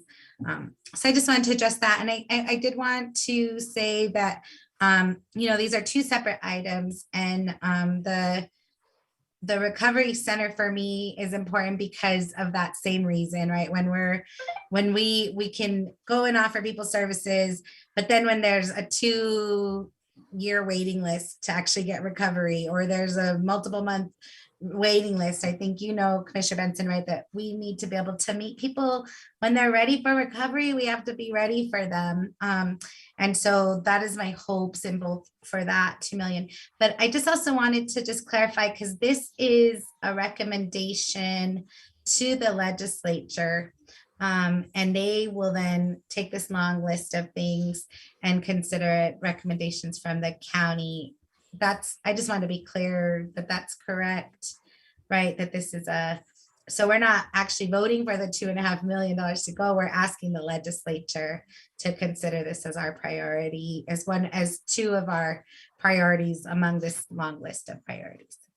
I just wanted to clarify that that's correct, right?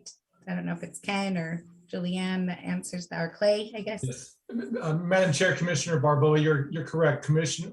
Legislators will choose to contribute any portion of their allocated capital outlay, and it differs for how representatives and senators, they'll contribute to whatever project they want.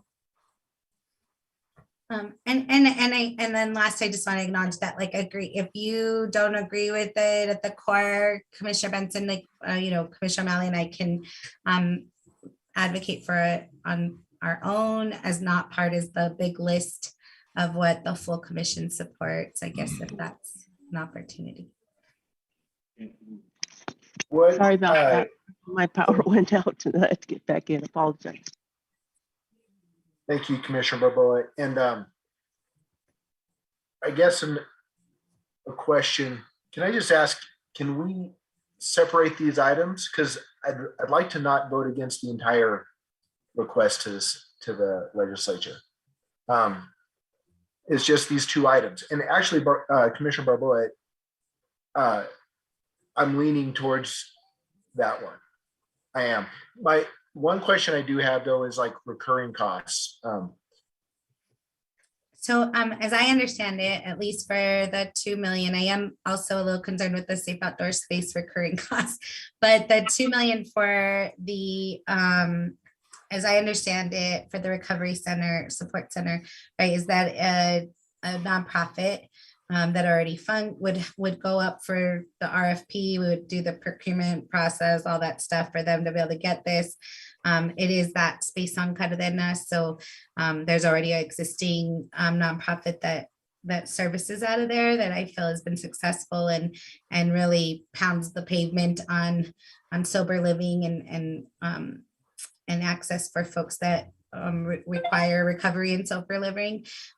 So that is, I believe, and I guess Commissioner O'Malley, and maybe I haven't been involved in all of it, but I got in and I'm happy to support it. but I believe that the recurring costs won't fall on the county. I think that's a question maybe I have as well for that project, and I'm not sure about the safe outdoor space. So, okay, I'll just speak to that. Yes, it is actually, it's going directly to, because it's for indigent and it has health issue, recovery issues associated with it. And ARPA funding is not subject to anti-donation. This would go to the nonprofit, and yes, they would own it and operate it. So they're able to get public funds to build it. So that's the idea behind that. The other one is, this is to support, basically make sure that we also have enough funding for infrastructure for this. We have been working with the city. Our plan is to have a memorandum of understanding with them in terms of operations. We've already been discussing this at the housing council, that this is something that is necessary, that we need to move forward with it.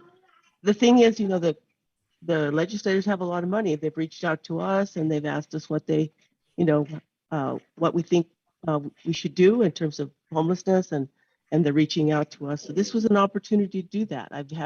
We have spoken with the legislators who want to support this. So that's essentially it. But if I don't have a problem if people want to single out things and vote for them separately. I mean, that's the way people want to handle it. Okay, thank you both. Thank you both. I appreciate it. Yeah, the other, as I'm listening and processing, if things continue the way they've done over the last year, I expect whatever quote we get now to be more. I think we've seen plenty of projects that have been like that. So yeah, can we, Madam Chair, can we pull these items out and vote on them one by one for approval? Yeah, Because I think so. Ken or Clay, do you want to talk to how we would do that? Because I just want to clarify, I think, so for the pallet home example, that's a bigger issue, and that's the sanctioned encampments that we've talked about, which are a charged item if you've read the newspapers. So it's not just a financial request, it's an agreement that, yeah, we want that. And I don't think it's an effective solution to reducing homelessness. I think it'll just exacerbate it and enable it. And I think our homeless numbers are going to continue to grow, not shrink, if we keep doing what we've been doing. So I'd like to pull them out if we can. Madam Chair, yes, you can do that under the rules. I would call it, being a former parliamentarian, I would call it dividing the question. And I think any commissioner can move to divide the question. You can divide it any way you would like, Commissioner Benson. So if I'm looking at it, were you looking at pulling out L and M? Yeah, actually. And then you would leave the two blue colored ones. I don't see down the, you would leave those in there as they are. Yes. So I think you would just make a motion to divide the question, to pull out L and M, vote on those separately. That would be kind of the first vote. And then depending on how that vote goes, you can vote on the other items. Now, if the vote to include them passes, then you're still voting on the whole package. So you could just divide the question to vote on those separately, or you can move to amend to remove those two items. Either way, I think you would do it in a normal motion practice, which would be move, request a second, and then vote on it. So you can divide the question and separate those out. I think you could divide the question and just separate and vote for L and M separate. And if they're approved, then they're approved. And then you vote for the rest of the package. And if it's approved, it's approved. And I think that way you may accomplish what you want, just showing a different vote on the whole package, less L and M. So can we pull out L as a separate item and M as a separate item? Yes, sir. It's whatever motion you'd like to make. It would take a motion and a second and then a vote. I'd like to make that motion. Thank you. Madam Chair, I believe he's making a motion. Let's start to pull out L as a separate item, dividing the question to vote only on L as a separate item. That would require a motion, a second, and if it gets a second, to vote. Okay, so pulling out L as a separate item, but leaving M in with the rest of the package, or you wanted them both out? I'd like to take both of them out, Madam Chair, and vote on them separately, and then the rest of the package I'm okay with as infrastructure.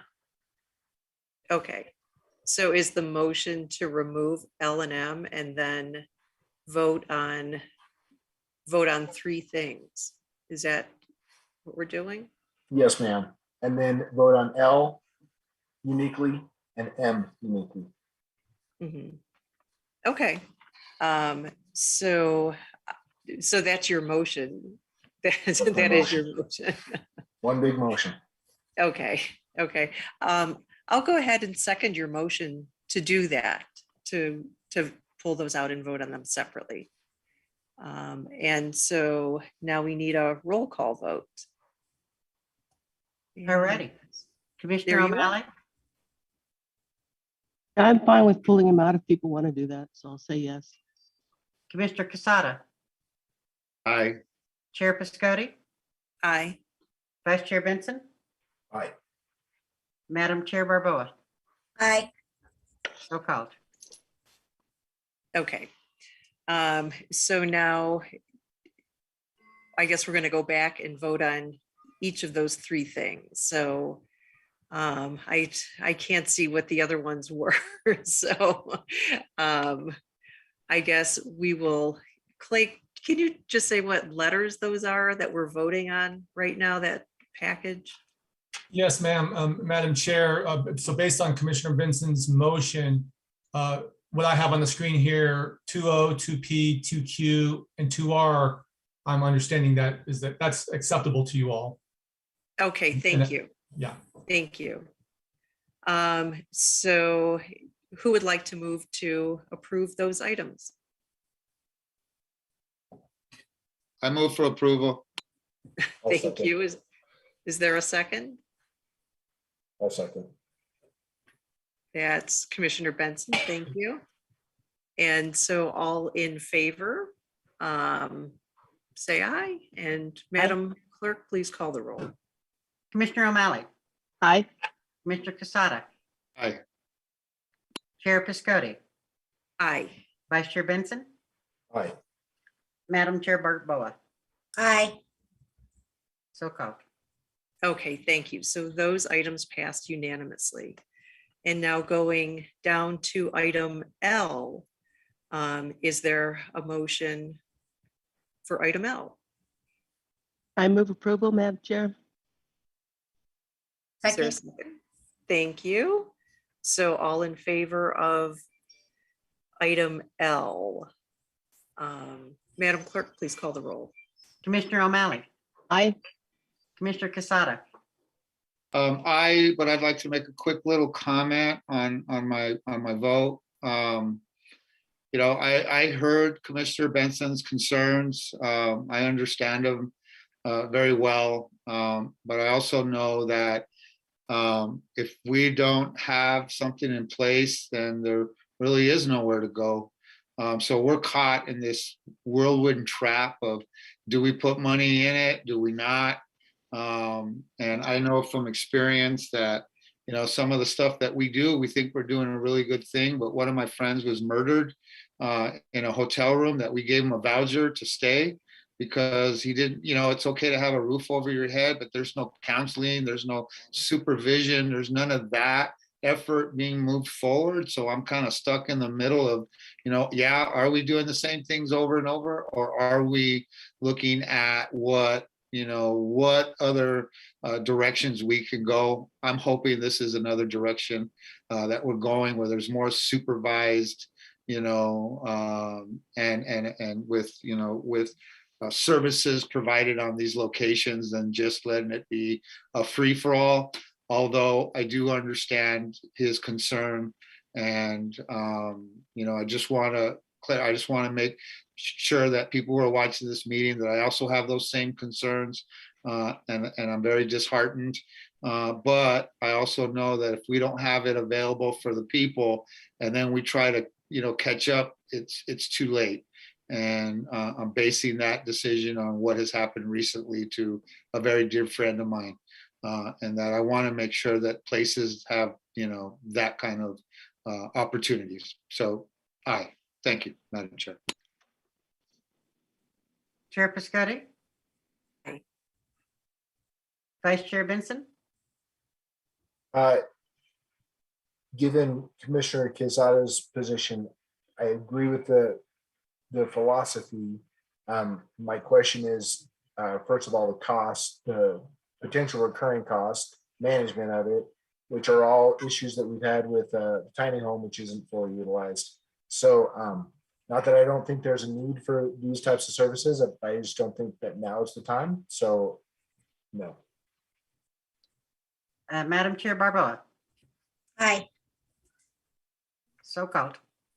Okay, thank you. So that passes 4-1. And so moving on to item M. Is there a motion and a second for item M?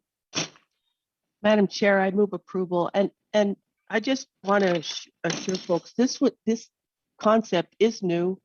It is, we actually, manager and I and some others went to go see this project in Denver. They're called Safe Outdoor Spaces. They've been very successful. They're using what they call ice tents. We were looking at just upgrading that so that we have these units that are heating and cooling, but they don't require infrastructure. They don't require a foundation, and we put up pretty quickly. And this is sort of like thinking, what can we do very quickly that doesn't require a lot of infrastructure? And then you're right about operations costs. And that's one thing we have learned, in particular with the tiny homes. You have to be ready to make sure, and I'll take responsibility if that's the case for that we did not have enough staff in the first place to handle, a large group of people, but we've staffed up and basically hit the reset button. I think things are going really well. County's really stepped in and they've hired a director. So it does take people. It's not inexpensive, right? But what we're hoping to is reduce the infrastructure cost initially. It's not a permanent foundation. But everywhere, I fight with that and probably everybody does in their district. Nobody wants to have anything, any homeless services, any housing services near them. But everybody complains about it, right? Everybody complains that there's nothing being done. Well, you can't, what are you supposed to do? You can't place any of these things. And so the church has reached out to us. There's a church in the International District. I'm sure you're familiar with it. And they're saying, look, we really like to help women in particular. That would be the first project, is helping women only on the streets and providing the case management and the other things that they need. Church would bring in the volunteer services and other things they could do. They can't do everything because they don't have the kind of money to do it, and they would need support services. We've been talking to the city about it for a while. This would be a partnership with the city to move forward with it. So thank you, and I move approval. Is there a second?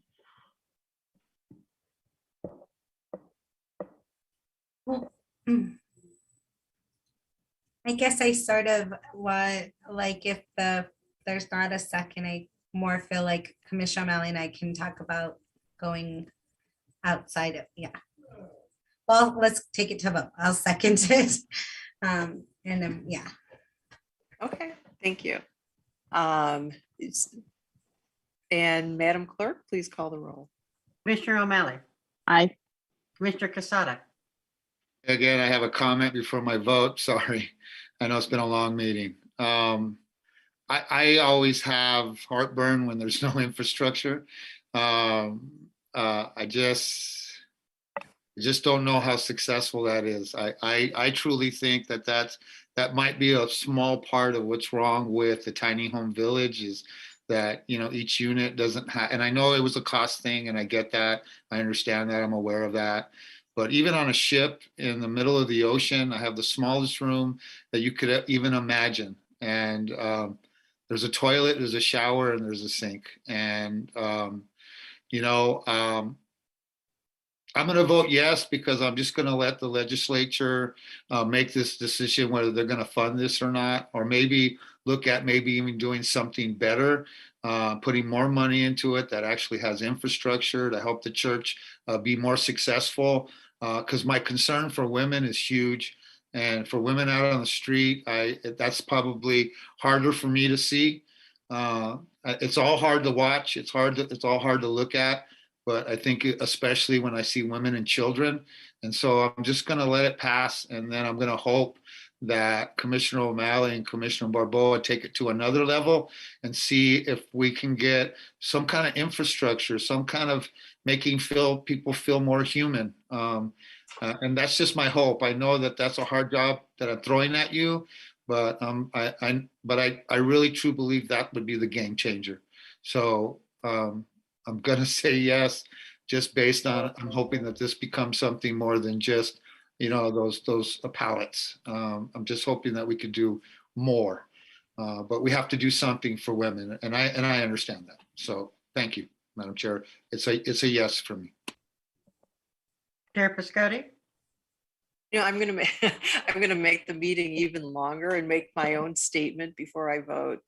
I know a little bit about the safe outdoor space and the pallet structures.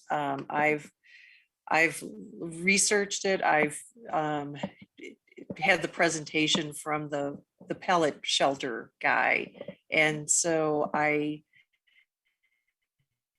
heard how they work together with the church, and it seems like it's a very cost-effective option for people who are homeless. And so I'm happy that the city is also on board with this. I know that there were some barriers regarding zoning, things like that. And to hear that you're, working with the church that's willing to do that, to work together with all the entities. I think that it's a good idea. The pallets are actually very nice. And so I would like to see this at least discussed more and go forward. So I will vote aye. Vice Chair Benson? So my wife has two friends that live about 2 miles away from the example in Denver, and they were supporting it because it felt like a more humane way to help people get off the street or out of a tent. And there's been more drug dealers within a 2 mile radius of it. This is going to be a magnet.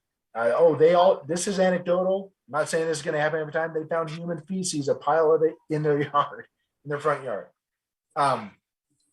We're enabling, this is going to enable the problem. It's not going to solve it. We're not taking people off the streets. You're just kind of cleaning up the environment, but it's going to be a magnet for predators. So no. Madam Chair Barboa? Aye. So called. Okay, thank you. That passes 4-1, and I appreciate the discussion, and I really hope it continues. And to your point, Commissioner Benson, I think our hearts are in the right place, that we want to do the right thing. So, I hope that you will stay involved in this, and that, people will really look to make this if this goes forward. Again, we didn't approve anything. We didn't approve $500,000 for it. It's just an ask. So I hope we do iron things out as we go forward. Thank you. And yes, Chair Piscotti, I just want to make one last quick comment to say that, right, you know, both from when I worked with with young people facing homelessness, and then, you know, now talking to even providers are, you know, mixed about spaces like this and their functionality of them. Some are really for it, some are not. And I just welcome, I've recently taken on chair of the Homeless Coordinating Council. And I think it's an important body that brings the city and the county together. So in our new formation, if folks want to be on that committee with me, I look to finding resolution there, or, you know, new ideas. It's so nuanced and complicated. Yeah, thank you for putting that out there. So don't go away. We're not quite done with our meeting. We have to do the closed meeting statements, and I'm going to need roll call votes on these. So closed meeting statement number 1. I offer the following statement regarding the closed litigation meeting held Tuesday, December 28, 2021 at 10 a.m. Only those items described in the published notice and agenda for the closed meeting held on December 28, 2021 were discussed at the closed meeting. I will just motion for approval, and then I'll need a second and a vote of this statement, and it will become part of the minutes of this meeting.